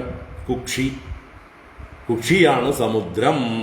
അപ്പോൾ ഈ ലോകത്തിലുള്ള സമുദ്രങ്ങളെല്ലാം ഭഗവാന്റെ കുക്ഷി. ഭുജ ഇന്ദ്ര, ഭഗവാന്റെ ഭുജങ്ങൾ ഇന്ദ്രനാകുന്നു, കൈകൾ ഇന്ദ്രനാകുന്നു. ഭഗവാൻ ഇന്ദ്രാദി ദേവന്മാരിലൂടെയാണ് തന്റെ പ്രവൃത്തികളെ ചെയ്യുന്നത്. അപ്പോൾ ഭുജ ഇന്ദ്ര, ആ ഭുജം ഇന്ദ്രനാകുന്നു എന്നർത്ഥം. രോമാണി യസ്യ ഔഷധയോംബുവാഹഃ കേശാവിരിഞ്ചോ ദിഷണാ വിസർഗഃ പ്രജാപതിർഹൃദയം യസ്യ ധർമ്മഃ സ വൈ ഭവാൻ പുരുഷോ ലോകകൽപഃ. രോമാണി യസ്യ ഔഷധയോംബുവാഹഃ കേശാവിരിഞ്ചോ ദിഷണാ വിസർഗഃ പ്രജാപതിർഹൃദയം യസ്യ ധർമ്മഃ സ വൈ ഭവാൻ പുരുഷോ ലോകകൽപഃ. യസ്യ രോമാണി ഔഷധയഃ, ഏതൊരുവന്റെ രോമങ്ങളാകുന്നു സസ്യജാലങ്ങൾ. ഔഷധികൾ എന്നാൽ സസ്യജാലങ്ങൾ. യസ്യ കേശാഹ അംബുവാഹഃ, ഏതൊരുവന്റെ തലമുടിയാകുന്നു മേഘങ്ങൾ. അംബുവാഹം ജലത്തെ വഹിക്കുന്നത് മേഘം. അപ്പോൾ ആകാശത്ത് മേഘങ്ങൾ കാണുമ്പോൾ അവന്റെ തലമുടിയാണെന്ന് മനസ്സിലാക്കണം. അംബുവാഹ കേശഃ. വിരിഞ്ചോ ദിഷണ, അവന്റെ ബുദ്ധിയാണ് വിരിഞ്ചൻ. ദിഷണയാണ് ബ്രഹ്മദേവൻ. വിസർഗഃ പ്രജാപതി, വിസർഗം എന്നാൽ സൃഷ്ടി, ജനിപ്പിക്കുക. അതാരാണ്? പ്രജാപതികളാണ്. പ്രജാപതികളെല്ലാം അവന്റെ മേഡ്രം, വിസർഗം എന്നുള്ളതിനിവിടെ മേഡ്രം എന്നുള്ള അവയവമായിട്ട് പറയാം. മേഡ്രം എന്നാൽ പ്രത്യുൽപാദന അവയവം. ആ പ്രത്യുൽപാദന അവയവം പ്രജാപതിയാകുന്നു. യസ്യ ഹൃദയം ധർമ്മഃ, ഏതൊരുവന്റെ ഹൃദയമാകുന്നുവോ ധർമ്മം. ഹൃദയമുണ്ടെങ്കിലേ ഒരു ശരീരം നിലനിൽക്കുള്ളൂ എന്നതുപോലെ ധർമ്മമുണ്ടെങ്കിലേ ഈ ലോക ശരീരം നിലനിൽക്കുള്ളൂ. സ ഭവാൻ വൈ ലോകകൽപഃ പുരുഷഃ. സ ഭവാൻ വൈ, ആ ഭവാൻ അങ്ങ് തന്നെയാണ്. ലോകകൽപഃ പുരുഷഃ, ഈ ലോകരൂപത്തിൽ കൽപ്പിക്കപ്പെട്ടിരിക്കുന്ന പുരുഷൻ, വിരാട് പുരുഷൻ അങ്ങ് തന്നെ. അങ്ങ് തന്നെയാണ് ഈ വിരാട്ടായി പ്രകാശിക്കുന്ന പുരുഷൻ, വിരാട് പുരുഷൻ. അപ്പൊ അങ്ങ് ഒന്നുമില്ലാത്ത കേവലമായ ബ്രഹ്മതത്വമാണ്. അതേ അങ്ങ് തന്നെയാണ് ഈ വിരാട്ടായി തീർന്നിരിക്കുന്നതും ഈ വിശ്വമായി തീർന്നിരിക്കുന്നതും. അതായത് അങ്ങ് തന്നെ അങ്ങയെ സൃഷ്ടിച്ചു, ഈ വിശ്വരൂപമാക്കി പ്രകടിപ്പിച്ചു. അങ്ങയുടെ ഉള്ളിലുണ്ടായിരുന്ന പൊട്ടൻസിയെ അങ്ങ് ഈ വിരാട് രൂപത്തിലേക്ക് പ്രകാശിപ്പിച്ചു. അങ്ങയുടെ സെൽഫ് എക്സ്പ്രഷനാണ് ഈ വിശ്വം. അപ്പോൾ ഈ വിശ്വത്തിലൂടെ വിശ്വത്തിനും അതീതനായിരിക്കുന്ന, കാരണഭൂതനായിരിക്കുന്ന, പരനായിരിക്കുന്ന അങ്ങയെ ഞാൻ കാണുന്നു. ഇതാണ് നമ്മൾ ഈ വിശ്വത്തെ കാണുമ്പോഴും കാണേണ്ടത്. ഇനി ഏതെങ്കിലും ക്ഷേത്രത്തിൽ ചെന്ന മൂർത്തിയെ കാണുമ്പോഴും അത് തന്നെയാണ് കാണേണ്ടത്. ക്ഷേത്രത്തിൽ ഒരു മൂർത്തിയെ കാണുമ്പോൾ ആ മൂർത്തിയിലൂടെ വിശ്വമൂർത്തിയെ കാണുന്നു. വിശ്വമൂർത്തിക്കും അപ്പുറത്തുള്ളതായിട്ടുള്ള മൂർത്തിരഹിതമായ അനന്തമായ പരബ്രഹ്മത്തെ കാണുന്നു. ആ കാണാൻ ഓർമ്മപ്പെടുത്താൻ വേണ്ടിയാണ് ക്ഷേത്രങ്ങളിലെ മൂർത്തികൾ. അപ്പൊ ഇവിടെ ഇനി തൻ്റെ മുമ്പിൽ നിൽക്കുന്ന ഭഗവാനെ, കൃഷ്ണനെ നോക്കിക്കൊണ്ട് കണക്ട് ചെയ്യുന്നു. ഇത്രയും നേരം സ്തുതിച്ചത് പരബ്രഹ്മത്തെ സ്തുതിച്ചു, വിരാട് പുരുഷനെ സ്തുതിച്ചു. ആ വിരാട് പുരുഷൻ തന്നെയാണ് കൃഷ്ണരൂപത്തിൽ നിൽക്കുന്നത് എന്ന് പറയണം. തവാവതാരോയമകുണ്ഡധാമൻ ധർമ്മസ്യ ഗുപ്ത്यै ജഗതോ ഭവായ വയം ച സർവേ ഭവതാനുഭാവിതാഃ വിഭാവയാമോ ഭുവനാനി സപ്ത. തവാവതാരോ അയമകുണ്ഡധാമൻ ധർമ്മസ്യ ഗുപ്ത്यै ജഗതോ ഭവായ വയം ച സർവേ ഭവതാനുഭാവിതാഃ വിഭാവയാമോ ഭുവനാനി സപ്ത. ഹേ അകുണ്ഡധാമൻ, കുണ്ഡതകളില്ലാത്ത സ്വരൂപത്തോടുകൂടിയവനെ, അങ്ങയുടെ സ്വരൂപത്തിൽ യാതൊരു തര പരിമിതികളുമില്ല, യാതൊരു തര വിഷമങ്ങളും ദുഃഖങ്ങളുമില്ല, മായയുടെ ബാധ പോലുമില്ല. ആനന്ദസ്വരൂപനാണ്, അനന്തസ്വരൂപനാണ്. അതുകൊണ്ട് അങ്ങ് അകുണ്ഡധാമനാണ്. അകുണ്ഡമായ ധാമം എന്ന് പറഞ്ഞാൽ സ്വരൂപം എന്നർത്ഥമിട. അപ്പോൾ യാതൊരു കുണ്ഡതയുമില്ലാത്ത, വികാരങ്ങളോ നാശമോ ഒന്നുമില്ലാത്ത, എല്ലാറ്റിനും അതീതമായ പരമസത്യമായിരിക്കുന്ന അനന്തമായ ആനന്ദസ്വരൂപമായ അല്ലയോ ഭഗവാനേ അകുണ്ഡധാമൻ. അയം തവ അവതാരഃ ധർമ്മസ്യ ഗുപ്ത്यै ജഗതഃ ഭവായ. അയം തവ അവതാരഃ, ഈ അങ്ങയുടെ അവതാരം, ഇപ്പോഴുള്ളതാ ഈ കൃഷ്ണാവതാരമുണ്ടല്ലോ, അപ്പൊ ഇത് അങ്ങയുടെ അവതാരമാണ്. ഈ അവതാരം എന്തിന്? ധർമ്മസ്യ ഗുപ്ത്यै, ധർമ്മത്തിന്റെ ഗോപനത്തിന്, ധർമ്മരക്ഷയ്ക്കായിക്കൊണ്ടല്ലേ ഈ അവതാരം. ജഗതഃ ഭവായ, ഈ ലോകത്തിന്റെ അഭിവൃദ്ധിക്കായിക്കൊണ്ടല്ലേ. അപ്പൊ ഈ ലോകത്തിന്റെ നിലനിൽപ്പിനും അഭിവൃദ്ധിക്കുമായിക്കൊണ്ടാണ് അങ്ങയുടെ ഈ അവതാരം. ഈ ലോകത്തെ പോഷിപ്പിക്കാനായിക്കൊണ്ടാണ്, രക്ഷിക്കാനായിക്കൊണ്ടാണ് അങ്ങയുടെ അവതാരം. ഞങ്ങളോ, ദേവന്മാരായിട്ടുള്ള ഞങ്ങളൊക്കെ സർവേ വയം ഭവതാ അനുഭാവിതാഃ സപ്തഭുവനാനി വിഭാവയാമഃ. സർവേ വയം, ഞങ്ങളെല്ലാവരും. ആരാ? ബ്രഹ്മാവ്, ഇന്ദ്രൻ മുതലായ ദേവന്മാരും ഞാനും. ഞങ്ങൾ ദേവന്മാരെല്ലാവരും സർവേ വയം അങ്ങയുടെ ആജ്ഞാനുവർത്തികളായി ഭവതാ അനുഭാവിതാഃ, ഭവാനാൽ പരിപാലിക്കപ്പെടുന്നവരായി. അപ്പൊ ഞങ്ങളെയും പരിപാലിക്കുന്നതാരാണ്? അങ്ങ് തന്നെയാണ്. അങ്ങനെ ഞങ്ങളെ അങ്ങ് പരിപാലിക്കുന്നു. ഞങ്ങളോ സപ്തഭുവനാനി വിഭാവയാമഃ, 7 ലോകങ്ങളെയും ഞങ്ങൾ പരിപാലിക്കുന്നു.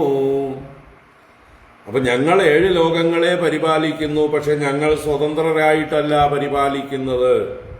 ഞങ്ങൾക്ക് ഒറ്റയ്ക്ക് അങ്ങോട്ട് പരിപാലിക്കാനുള്ള ശേഷിയും ശേമുഷിയും ഒന്നുമില്ല, അതിനുള്ള ശക്തിയൊന്നുമില്ല. പിന്നെയോ അങ്ങ് ഞങ്ങളെ വേണ്ടതെല്ലാം നൽകി അനുഗ്രഹിച്ച് പരിപാലിക്കുന്നത് കൊണ്ട് ഞങ്ങൾക്ക് ഈ 7 ലോകങ്ങളെ പരിപാലിക്കാൻ കഴിയുന്നു.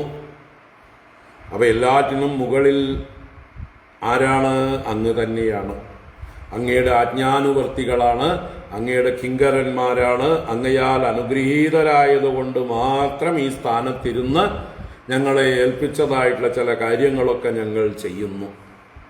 ഞങ്ങൾ വെറും നിമിത്തമാത്രം. അങ്ങാണ് എല്ലാറ്റിനും യഥാർത്ഥ ഉടമസ്ഥൻ.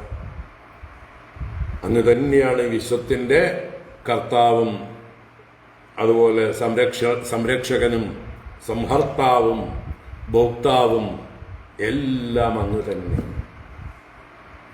അപ്പോൾ ഈ ജഗത്തിൻ്റെ രക്ഷയ്ക്കായിക്കൊണ്ട് അങ്ങ് പല നാടകങ്ങൾ കളിക്കുന്നു, പല വേഷങ്ങൾ കെട്ടുന്നു. ഇപ്പതാ ഈ കൃഷ്ണവേഷത്തിൽ നിൽക്കുന്നു.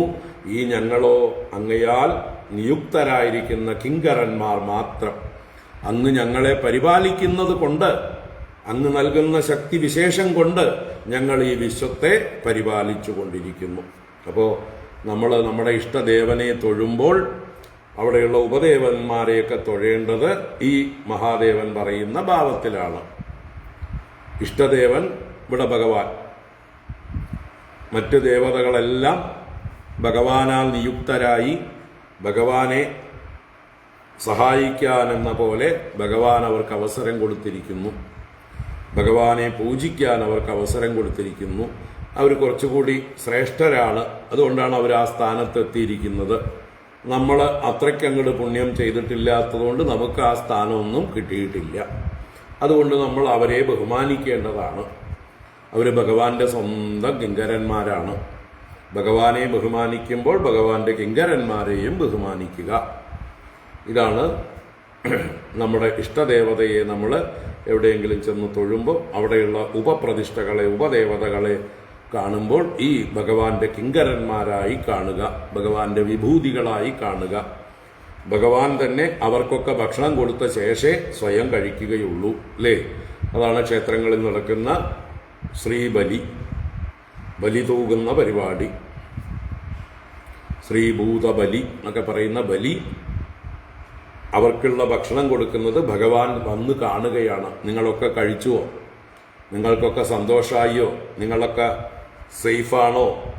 യഥാസ്ഥാനത്ത് അവരവരുടെ കർത്തവ്യങ്ങൾ നിർവഹിച്ചുകൊണ്ടുണ്ടോ? എന്നാൽ ഞാൻ അകത്ത് ചെന്ന് കഴിച്ചോട്ടെ, നിങ്ങളൊക്കെ കഴിച്ചു കഴിഞ്ഞാൽ ഞാൻ കഴിക്കാം എന്ന് പറഞ്ഞുകൊണ്ട് എല്ലാവരുടെയും സുഖാന്വേഷണം ചെയ്ത് എല്ലാവർക്കും ഭക്ഷണം കൊടുത്ത് എല്ലാവരെയും യഥാസ്ഥാനത്ത് സുരക്ഷിതരായി ഇരിക്കാനുള്ള ആത്മവിശ്വാസം കൊടുത്ത് ഭഗവാൻ തൻ്റെ അന്തഃപുരത്തിലേക്ക് ചെല്ലുന്നു, ശ്രീകോവിലേക്ക് ചെല്ലുന്നു. അവിടെ ചെന്ന് ഭഗവാന്റെ നിവേദ്യം. ഇതൊക്കെ ഈ ആശയങ്ങളാണ് എന്ന് പറയാം. അപ്പം അത് കാണുമ്പോൾ ഇതൊക്കെ ആസ്വദിക്കുക. തവാവതാരോയമകുണ്ഡധാമൻ ധർമ്മസ്യ ഗുപ്തൈ ജഗതോഭവായ വയം ച സർവേ ഭവതാനുഭാവിതാഃ വിഭാവയാമോ ഭുവനാനി സപ്ത. ത്വമേക ആദ്യഃ പുരുഷോദ്വിതീയഃ തുര്യഃ സ്വദൃഗ്ഹേതുർ അഹേതുരീശഃ പ്രദീയസേദാപി യദാ വികാരം സ്വമായയാ സർവഗുണപ്രസിദ്ധ്യൈ.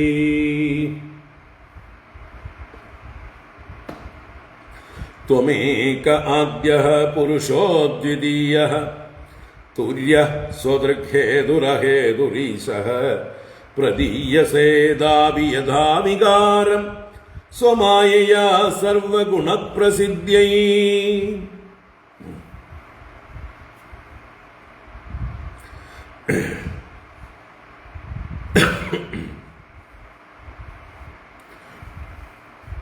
അപ്പോൾ വീണ്ടും ആ പരബ്രഹ്മവും ഈ കാണുന്ന വിശ്വവും അതിനെ പാലിക്കുന്ന പാലകന്മാരായ വിശ്വപാലകന്മാർ, ദിക്പാലകന്മാരായിരിക്കുന്ന ലോകപാലന്മാരായിരിക്കുന്നവരും തമ്മിലുള്ള ആ ബന്ധത്തെ വീണ്ടും വീണ്ടും ഊട്ടി ഉറപ്പിച്ച് പറയുകയാണ്.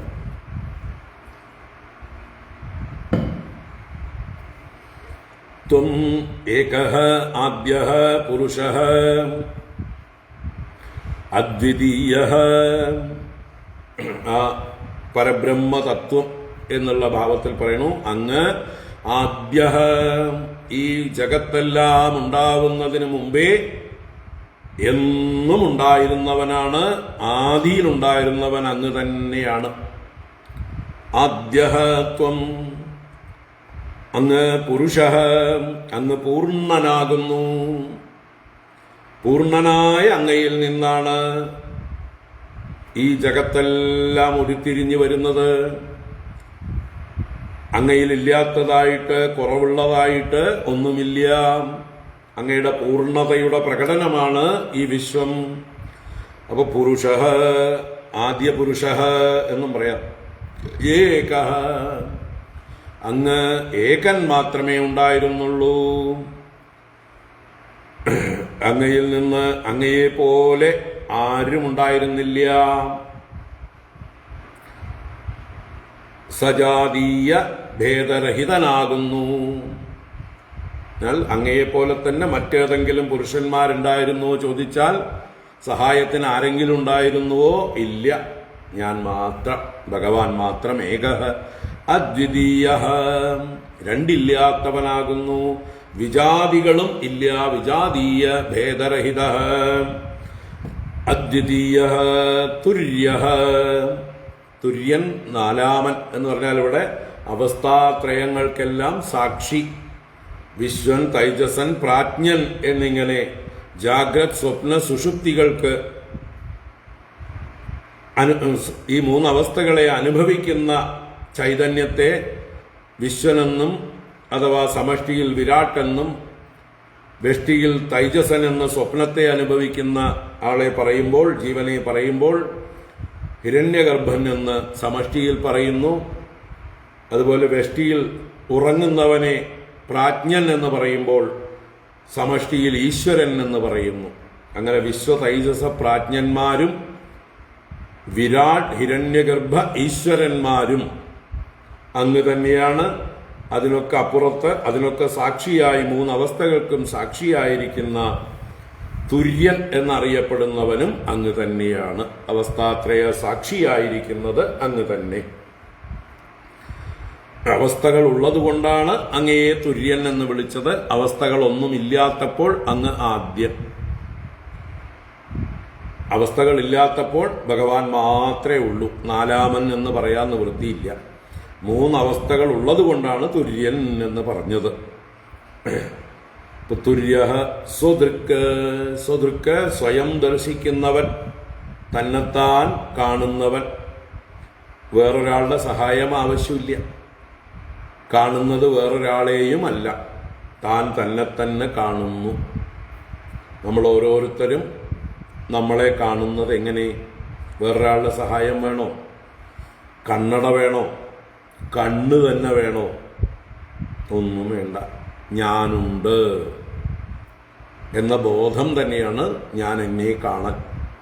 അതുപോലെ ഭഗവാൻ സ്വയം തന്നെ ദർശിക്കുന്നു, താനേ വിളങ്ങുന്നു, താനേ പ്രകാശിക്കുന്നു. സ്വദൃക്ക് ഹേതുഹു, ഹേതുഹു എല്ലാറ്റിനും കാരണമായിരിക്കുന്നവൻ, ജഗത്തിന് മുഴുവൻ കാരണമായിരിക്കുന്നവൻ.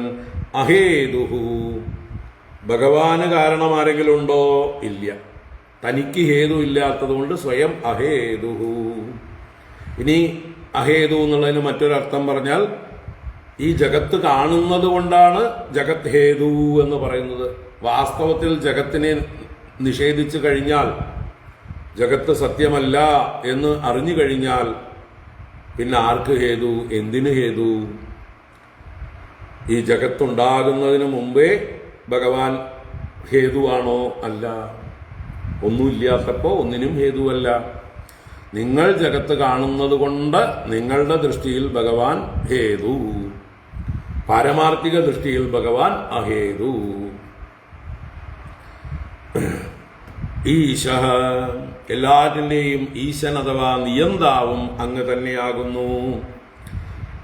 അങ്ങനെയൊക്കെ ആയിരുന്നിട്ടും തഥാപി സ്വമായയാ സർവഗുണപ്രസിദ്ധ്യൈ യഥാ വികാരം പ്രദീയസേ, അങ്ങ് തന്നെ അങ്ങയുടെ മായാശക്തി കൊണ്ട് സ്വമായയാ സർവഗുണപ്രസിദ്ധ്യൈ, സർവഗുണങ്ങളുടെയും പ്രകർഷേണയുള്ള സിദ്ധിക്കായിക്കൊണ്ട്. ഗുണങ്ങളെന്നാൽ വിഷയങ്ങൾ. അപ്പൊ ഈ ലൗകിക ഭൗതിക വിഷയങ്ങളായിട്ട് അവൈലബിൾ ആക്കാൻ, ഈ മൾട്ടിപ്ലിസിറ്റിയായിട്ട് സ്വയം അവൈലബിൾ ആക്കാൻ യഥാവികാരം പ്രതീയസേ, ആ വികാരത്തെ അനുസരിച്ചുകൊണ്ട് ഏതേത് വികാരങ്ങളെ സ്വീകരിക്കണോ, മാറ്റങ്ങളെ സ്വീകരിക്കണോ, ആ മാറ്റങ്ങൾക്കനുസരിച്ച് പ്രതീയസേ, പ്രതീയസേ, പ്രത്യക്ഷമായി കാണപ്പെടുന്നു, അറിയപ്പെടുന്നു. അപ്പോൾ അങ്ങ് തന്നെ ഈ പ്രപഞ്ച ആകാരമായി പ്രകാശിക്കുന്നു. സ്വയം മായാശക്തി കൊണ്ട് എല്ലാമായി തീർന്നിരിക്കുന്നു. അങ്ങയുടെ അപ്യൂറായിരിക്കുന്ന അവസ്ഥയിൽ ഈ ജഗത്തൊന്നുമില്ല. അങ്ങയുടെ മായ കൊണ്ടാണ് ഈ ജഗതാകാരമായി അങ്ങ് തന്നെ കാണപ്പെടുന്നത്. മായയെ നീക്കിക്കഴിഞ്ഞാൽ ഈ ജഗതാകാരമായി കാണപ്പെട്ടതും അങ്ങും തമ്മിൽ ഭേദം ഇല്ല. ഭേദം കാണുന്നത് മായ കൊണ്ടാണ്.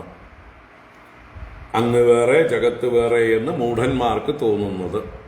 ഇനി അങ്ങില്ല ജഗത്തുണ്ട് എന്നും അത്യന്ത മൂഢന്മാർക്ക് തോന്നുന്നത് എല്ലാം മായ കൊണ്ടാണ്. യഥാർത്ഥത്തിൽ പാരമാർത്ഥിക തലത്തിൽ ജഗത് രഹിതനായ ശുദ്ധനായ അദ്വിതീയനായ സന്മാത്രനായ അങ്ങ് മാത്രം സത്യം. അല്ലേ? യത്ര ത്രിസർഗോ അമൃഷ. അതാണ് ഇവിടെ അവസാന ഭാഗം പറഞ്ഞത്. പ്രദീയസേതാപി യഥാ വികാരം സ്വമായയാ സർവഗുണപ്രസിദ്ധ്യൈ. ഈ കാണപ്പെടുന്ന ത്രിസർഗം അമൃഷ ഇവ സത്യമെന്നതുപോലെ യത്ര ദൃശ്യത്തെ, ഏതൊരു വസ്തുവിൽ കാണുന്നുവോ സത്യം പരം ധീമഹി, ആ പരമസത്യത്തെ ധ്യാനിക്കുന്നു, അനുസന്ധാനം ചെയ്യുന്നു. അപ്പോ ത്വമേക ആദ്യഃ പുരുഷോദ്വിതീയഃ തുര്യഃ സ്വദൃക് ഹേതുർ അഹേതുരീശഃ പ്രദീയസേദാപി യഥാ വികാരം സ്വമായയാ സർവഗുണപ്രസിദ്ധ്യൈ.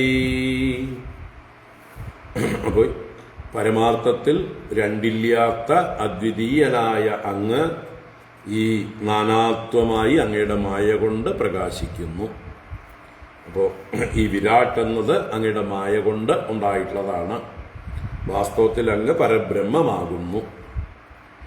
യഥൈവ സൂര്യഃ പിഹിതഃ ഛായയാ സ്വയാ ഛായാം ച രൂപാണി ച സഞ്ചകാസ്തി ഏവം ഗുണേനാഭിഹിതോ ഗുണാൻ ത്വം ആത്മപ്രദീപോ ഗുണിനശ്ച ഭൂമൻ.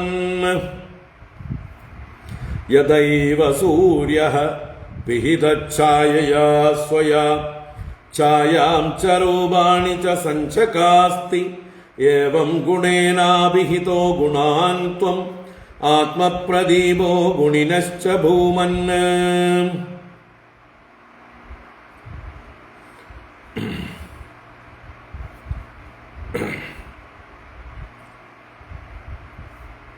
ഭഗവാനെ സംസാരിയെന്ന് തെറ്റിദ്ധരിക്കുന്നു പലരും. ഓരോ ശരീരത്തിലും ഓരോ ജീവാത്മാവായിരിക്കുന്നു. അങ്ങനെ ആ ജീവാത്മാവായി ആ ശരീരങ്ങളുടെ ധർമ്മങ്ങൾ അനുഭവിക്കുന്നു, സുഖദുഃഖങ്ങളെല്ലാം അനുഭവിക്കുന്നു എന്നുള്ള തെറ്റിദ്ധാരണ മൂഢജനങ്ങൾക്കെല്ലാം ഉണ്ട്. എന്നാൽ ഭഗവാനെ ഈ ഉപാധികളുടെ ധർമ്മം ബാധിക്കുന്നുണ്ടോ? ഉപാധി ധർമ്മങ്ങളാൽ സ്പർശിക്കപ്പെടുന്നവനാണോ ഭഗവാൻ? ഭഗവാന് സംസാരമുണ്ടോ? ഇല്ല എന്ന് ഉറപ്പിച്ച് പറയുകയാണ്. യഥാ ഏവ സൂര്യഃ പിഹിതഃ ഛായയാ സ്വയാ ഛായാം ച രൂപാണി ച സഞ്ചകാസ്തി.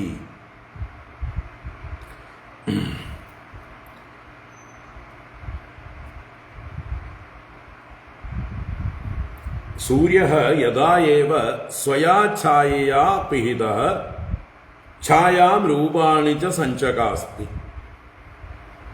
എപ്രകാരമാണോ സൂര്യൻ സ്വയാ ഛായയാ പിഹിതഃ, പിഹിതൻ എന്ന് പറഞ്ഞാൽ മറയ്ക്കപ്പെട്ടവൻ, ആവൃതഃ.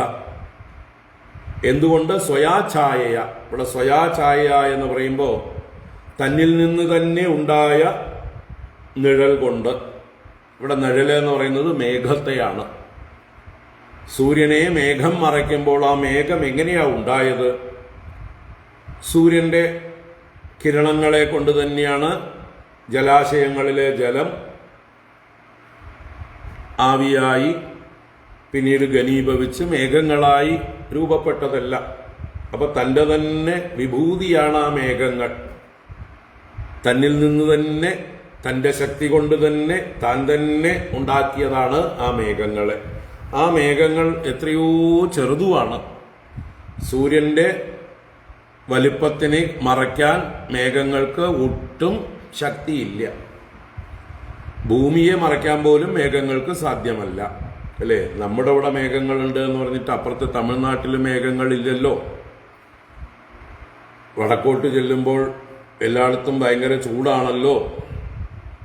മറ്റു രാജ്യങ്ങളിലേക്ക് ചെല്ലുമ്പോൾ നല്ല ചൂടാണല്ലോ, അല്ലേ? UAE-യിലൊക്കെ ഇപ്പം 50 ഡിഗ്രി ചൂടാണ്. അപ്പോൾ അവിടെയൊക്കെ എന്താ മേഘമില്ലാത്തത്? അപ്പോൾ മേഘം എന്നുള്ളത് ചെറിയൊരു വസ്തു, അത് വെള്ളത്തിൽ നിന്ന് ആവി പൊങ്ങി ഘനീഭവിച്ചതാണ്. അത് സൂര്യകിരണങ്ങളെ കൊണ്ടാണ് ഉണ്ടായത്. അപ്പോൾ സൂര്യൻ്റെ തന്നെ ശക്തിയാണ് ആ മേഘങ്ങളെ ഉണ്ടാക്കിയത്. അതാണ് ഇവിടെ സ്വയാ ഛായയാ പെഹിത. ഭൂമിയേക്കാൾ എത്രയോ ഇരട്ടി വലുതാണ് സൂര്യൻ. അപ്പൊ അങ്ങനെയുള്ള ഭൂമിക്ക് പോലും സൂര്യനെ മറയ്ക്കാൻ കഴിയില്ല. ഭൂമിയിലുള്ള അല്പം വെള്ളത്തിന് ആ വെള്ളത്തിൽ നിന്ന് അല്പം മാത്രം ആവിയായി അല്പം മാത്രം മേഘമായിരിക്കുന്നതിന് ഒരിക്കലും സൂര്യനെ മറയ്ക്കാൻ സാധ്യമല്ല. സ്വപ്നം പോലും കാണണ്ട. പിന്നെ ആരെയാ മറച്ചത് സൂര്യനെയല്ല, നമ്മുടെ ദൃഷ്ടിയെയാണ്. നമ്മുടെ കണ്ണിൽ നിന്ന് സൂര്യനെ മറച്ചു, അല്ലേ? അപ്പൊ യഥാ സ്വയാ ഛായ പിഹിത. എന്നിട്ടോ അതേ സൂര്യൻ തന്നെയാണ് ഛായാം രൂപാണിച്ച് സഞ്ചകാസ്തി. ചുറ്റുമുള്ളതായിട്ടുള്ള വസ്തുക്കളുടെ രൂപങ്ങളും തന്നെ മറച്ചിരിക്കുന്ന ഈ ഛായയായ മേഘത്തെയും ആര് പ്രകാശിപ്പിക്കുന്നു? ഇതേ സൂര്യപ്രകാശം തന്നെയാണ്. സൂര്യൻ തന്നെയാണ് മേഘത്തെയും ചുറ്റുമുള്ള എല്ലാ വസ്തുക്കളെയും നമുക്ക് കാണിച്ചു തരണം. മേഘമുണ്ട് എന്ന് പറഞ്ഞിട്ട് നമ്മൾ മറ്റൊന്നും കാണാതിരിക്കുന്നില്ലല്ലോ. അപ്പൊ എല്ലാ രൂപങ്ങളെയും ഈ ഛായയാകുന്ന മേഘത്തെയും സഞ്ചകാസ്തി, കാസ് എന്നുള്ളതായിട്ട് ധാതു പ്രകാശിക്കുക എന്നുള്ള രൂപമാണ്. സമ്യക് ചകാസ്തി, ചകാസ്തി എന്നുള്ളത് പ്രകാശിപ്പിക്കുന്നു. അപ്പോ സമ്യക് ചകാസ്തി സഞ്ചകാസ്തി, നന്നായി പ്രകാശിപ്പിക്കുന്നു. മേഘത്തെ പ്രകാശിപ്പിക്കുന്നതും ചുറ്റുമുള്ള വസ്തുക്കളെയൊക്കെ പ്രകാശിക്കുന്നതും ആരാണ്? അത് സൂര്യൻ തന്നെയാണ്, സൂര്യപ്രകാശം തന്നെയാണ്. അപ്പോ സൂര്യന്റെ ചെറിയൊരംശം കൊണ്ട് മാത്രമാണ്, അല്ലെങ്കിൽ ഭൂമിയിലുള്ള ജലത്തിന്റെ ചെറിയൊരു അംശം ഛായയായിട്ട് മേഘമായിട്ട് മറഞ്ഞു നിൽക്കുന്നത്. അതുപോലെ യഥാ എന്ന് പറയേണ്ട പിന്നെ ഭൂമൻ ഏവം, അല്ലയോ സർവവ്യാപിയായിരിക്കുന്നവനെ, ഭൂമാവേ വലിയവനെ, ഏവം ഇപ്രകാരം ആത്മപ്രദീപ ത്വം ഗുണേന അപിഹിത ഗുണാൻ ഗുണിനഃ ച. അങ്ങ് ആത്മപ്രദീപനാണ്. ആത്മപ്രദീപൻ സ്വയം പ്രകാശസ്വരൂപൻ, സ്വയം പ്രദീപനായിരിക്കുന്നവൻ. അങ്ങനെ ആത്മപ്രദീപനായ അങ്ങ് സ്വയം പ്രകാശസ്വരൂപനായിരിക്കുന്ന ത്വം ഗുണേന അപിഹിത, ഗുണങ്ങളാൽ മറയ്ക്കപ്പെട്ടവനായിട്ട്. ഇവിടെ ഗുണങ്ങളെന്നാൽ വിഷയങ്ങൾ, ശബ്ദസ്പർശ രൂപരസഗന്ധാദി വിഷയങ്ങളാണ് ഗുണങ്ങൾ. ആ വസ്തുക്കളാൽ, ഭൗതിക വസ്തുക്കളാൽ, ഉപാധികളാൽ മറയ്ക്കപ്പെട്ടവനായിട്ട് ഗുണാൻ ഗുണിനഃ ച, ചകാസ്തി എന്ന് സഞ്ചകാസ്തി എന്ന് വിടയ്ക്കു എടുക്കണം. ഗുണങ്ങളെയും ഗുണികളെയും, ഗുണങ്ങൾ എന്നാൽ വിഷയങ്ങൾ, ഗുണികൾ എന്നാൽ ജീവന്മാർ. അപ്പോ എല്ലാറ്റിനെയും പ്രകാശിപ്പിക്കുന്നത് അങ്ങ് തന്നെയാകുന്നു. അങ്ങ് ഈ പ്രകാശിപ്പിക്കപ്പെടുന്ന ജീവനല്ല, അതിനും അപ്പുറത്തുള്ള ആ ശുദ്ധ ചൈതന്യമാകുന്നു. അങ്ങയുടെ അംശത്തിൽ നിന്നുണ്ടായിട്ടുള്ളതാണ് ഈ പറഞ്ഞ ഗുണങ്ങളൊക്കെ. ഗുണങ്ങളും ഗുണിയും, മേഘങ്ങൾ എങ്ങനെ സൂര്യകിരണങ്ങളെ കൊണ്ടുണ്ടായോ അതുപോലെ. അപ്പൊ ഈ ഗുണി എന്ന് പറയുന്നത് ദേഹി, ദേഹത്തിൽ അഭിമാനിക്കുന്നവൻ. ഗുണങ്ങൾ എന്ന് പറഞ്ഞാൽ ദേഹവും മറ്റ് ലോകവസ്തുക്കളും. ഇതിനെയൊക്കെ പ്രകാശിപ്പിക്കുന്നത്, ഇതിനൊക്കെ സാക്ഷിയായിരിക്കുന്നത് ആത്മാവായിരിക്കുന്ന അങ്ങാകുന്നു. അങ്ങേക്ക് വാസ്തവത്തിൽ എങ്ങനെയാണോ സൂര്യന് ഈ ഇതൊന്നും ബാധിക്കാത്തത്, ഒരു മറവും സൂര്യനെ ബാധിച്ചിട്ടില്ല, ഭൂമിയിൽ നടക്കുന്ന ഒരു കാര്യവും സൂര്യനെ സ്പർശിക്കുന്നില്ല, അതുപോലെ ഈ ഉപാധികളുടേതായിട്ടുള്ള യാതൊരു ധർമ്മവും ആത്മസ്വരൂപനായ അങ്ങയെ, സ്വയം പ്രകാശസ്വരൂപനായ അങ്ങയെ സ്പർശിക്കുന്നില്ല. അങ്ങ് സംസാരി അല്ല, എല്ലാറ്റിനും സാക്ഷി മാത്രമാണ് എന്ന് ഉറപ്പിക്കുകയാണ്. യദൈവ സൂര്യഃ പിഹിതഃ ഛായയാ സ്വയാ ഛായാം ച രൂപാണി ച സഞ്ചകാസ്തി ഏവം ഗുണേന അപിഹിതോ ഗുണാൻ ത്വം ആത്മപ്രദീപോ ഗുണിനശ്ച ഭൂമൻ യന്മായാമോഹിതധിയഃ പുത്രധാരഗൃഹാദിഷു ഉന്മജ്ജന്തി നിമജ്ജന്തി പ്രസക്താ വ്രജിനാർണവേ. യന്മായാമോഹിതധിയഃ പുത്രധാരഗൃഹാദിഷു ഉന്മജ്ജന്തി നിമജ്ജന്തി പ്രസക്താ വ്രജിനാർണവേ. ഏതൊരു അങ്ങയുടെ മായ കൊണ്ട് മോഹിച്ച ബുദ്ധിയോടുകൂടിയവർ യന്മായാമോഹിതധിയഃ. ഇപ്പൊ ഭഗവാന്റെ മായാശക്തി കൊണ്ട് മോഹിച്ച ബുദ്ധിയോടുകൂടിയ അല്പന്മാർ വ്രജിനാർണവേ. ദുഃഖസമുദ്രത്തിൽ സംസാര സമുദ്രത്തിൽ പ്രസക്താഹ പ്രകർഷേണ സക്താഹ നല്ല ആസക്തിയുള്ളവരായിട്ട് ഈ സംസാര സമുദ്രത്തെ സത്യമെന്ന് കരുതി അതിൽ ഭ്രമിക്കുന്നവരായിട്ട് പുത്രധാരഗൃഹാദിഷു ഉന്മജ്ജന്തി നിമജ്ജന്തി. ഈ സംസാര സമുദ്രത്തില് എന്തൊക്കെയുണ്ട്? പുത്രന്മാരുണ്ട്, ദാരങ്ങൾ, ഭാര്യമാര്, ഗൃഹം മുതലായത് എന്തൊക്കെ വസ്തുക്കളുണ്ടോ ഭൗതിക സുഖത്തിന്, ആ വസ്തുക്കളിലൊക്കെ ഉന്മജ്ജന്തി അതിൽ സന്തോഷം കൊണ്ട് പൊങ്ങുകയും നിമജ്ജന്തി ദുഃഖമുണ്ടാകുമ്പോൾ താഴുകയും ചെയ്യുന്നു. അല്ലെങ്കിൽ ഉന്മജ്ജന്തി നിമജ്ജന്തി എന്നുള്ളത് ഊർധ്വ യോനികളിൽ പൊങ്ങുന്നു, അധോ യോനികളിൽ താഴുന്നു. സൽക്കർമ്മങ്ങൾ ചെയ്ത് ഉന്മജ്ജന്തി ദേവാദി യോനികളിലേക്ക് പോകുന്നു. പാപകർമ്മങ്ങൾ ചെയ്യുമ്പോഴോ നിമജ്ജന്തി പാപയോനികളിലേക്ക് ചെല്ലുന്നു. ഉരകങ്ങളും പ്രാണികളും പട്ടിയും പൂച്ചയും പന്നിയുമൊക്കെ ആയിട്ട് അധപ്പതിക്കുന്നു. അത് നിമജ്ജന്തി. ഉന്മജ്ജന്തി ദേവാദി ശരീരങ്ങളെ സ്വീകരിക്കുന്നു, ഊർധ്വലോകങ്ങളെ ഗമിക്കുന്നു. അപ്പോൾ ഉന്മജ്ജന്തി അതും ഏതിൽപ്പെട്ടതാണ്? സംസാരത്തിൽപ്പെട്ടതാണ്. സ്വർഗാദി ലോകങ്ങളും താഴെയുള്ള പാതാളാദി ലോകങ്ങളും 14 ലോകങ്ങളും ഈ സംസാരത്തിന്റെ ഭാഗമാണ്. അപ്പോൾ ഈ പുത്രധാരാദികളിലുള്ള ആസക്തി കൊണ്ട് ഈ സംസാര സമുദ്രത്തില് പൊങ്ങിയും താണും കഴിച്ചു കൂട്ടുന്നു. ചിലപ്പോൾ അനുകൂലമായിട്ടുള്ള തിര വന്ന് നമ്മളെ മുകളിലേക്ക് പൊക്കും, ചിലപ്പോൾ പ്രതികൂലമായിട്ടുള്ളത് വന്ന് താഴോട്ട് വെള്ളത്തിലേക്ക് മുക്കും. ഇതുപോലെയാണ് പുണ്യങ്ങളാകുന്ന തിര വന്ന് നമ്മളെ മുകളിലോട്ട് സ്വർഗാദി ലോകങ്ങളിലേക്ക് ഉയർത്തും. പാപങ്ങളാകുന്ന ചുഴികൾ വന്ന് നമ്മളെ താഴോട്ട് വലിച്ചഴയ്ക്കും. ഇങ്ങനെ ഈ സംസാര സാഗരത്തിൽ ഉന്മജ്ജന്തി നിമജ്ജന്തി. എന്തുകൊണ്ട്? മായാമോഹിത ദിയഃ. ആരുടെ മായ? ഭഗവാന്റെ ശക്തിയായ മായ. ഭഗവാന്റെ ഈ നാമരൂപങ്ങളെ സൃഷ്ടിക്കാനുള്ള ശക്തിയാണ് മായ. ഭഗവാനെ തന്നെ ഭജിച്ചാലോ ഭഗവാൻ തന്നെ തന്റെ മായയെ പിൻവലിക്കും. ഭഗവാൻ ഇന്ദ്രജാലക്കാരൻ, നമ്മളോ കാണികൾ. ഇന്ദ്രജാലക്കാരൻ ഒരിക്കലും തന്റെ മായയിൽ പെടുന്നില്ല. കാണികൾ മാത്രമാണ് ഇന്ദ്രജാലക്കാരന്റെ എന്താ പറയുക ഇന്ദ്രജാലത്തിൽ മയങ്ങിപ്പോകുന്നത്. അപ്പോ ഇന്ദ്രജാലത്തിൽ നിന്ന് നമുക്ക് മോചനം വേണമെങ്കിൽ ആ ഇന്ദ്രജാലക്കാരനെ കാലുപിടിക്കുക. ആരാണോ എന്നെ തന്നെ ശരണം പ്രാപിക്കുന്നത് മാമേവയെ പ്രപദ്യന്തേ മായാമേതാം തരന്തിതേ, അവർ ഈ മായയെ തരണം ചെയ്യുന്നു. അതുകൊണ്ട് എന്ത് ചെയ്യുക? സത്യസ്വരൂപനായ ഭഗവാനെ തന്നെ ശരണം പ്രാപിക്കുക. സത്യം പരം ധീമഹി. യന്മായാമോഹിതധിയഃ പുത്രധാരഗൃഹാദിഷു ഉന്മജ്ജന്തി നിമജ്ജന്തി പ്രസക്താ വ്രജിനാർണവേ. ഇനിയിപ്പോൾ എന്തായാലും ഇന്ന് തീരില്ല അല്ലേ? 53 ശ്ലോകം.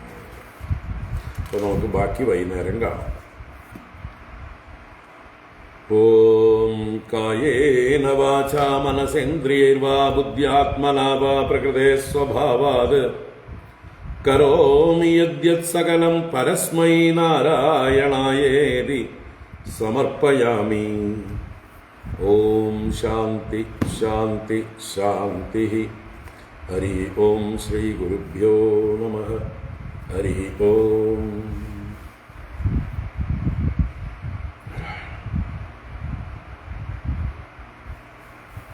നാരായണ. വൈകുന്നേരം ബാക്കി കാണാം.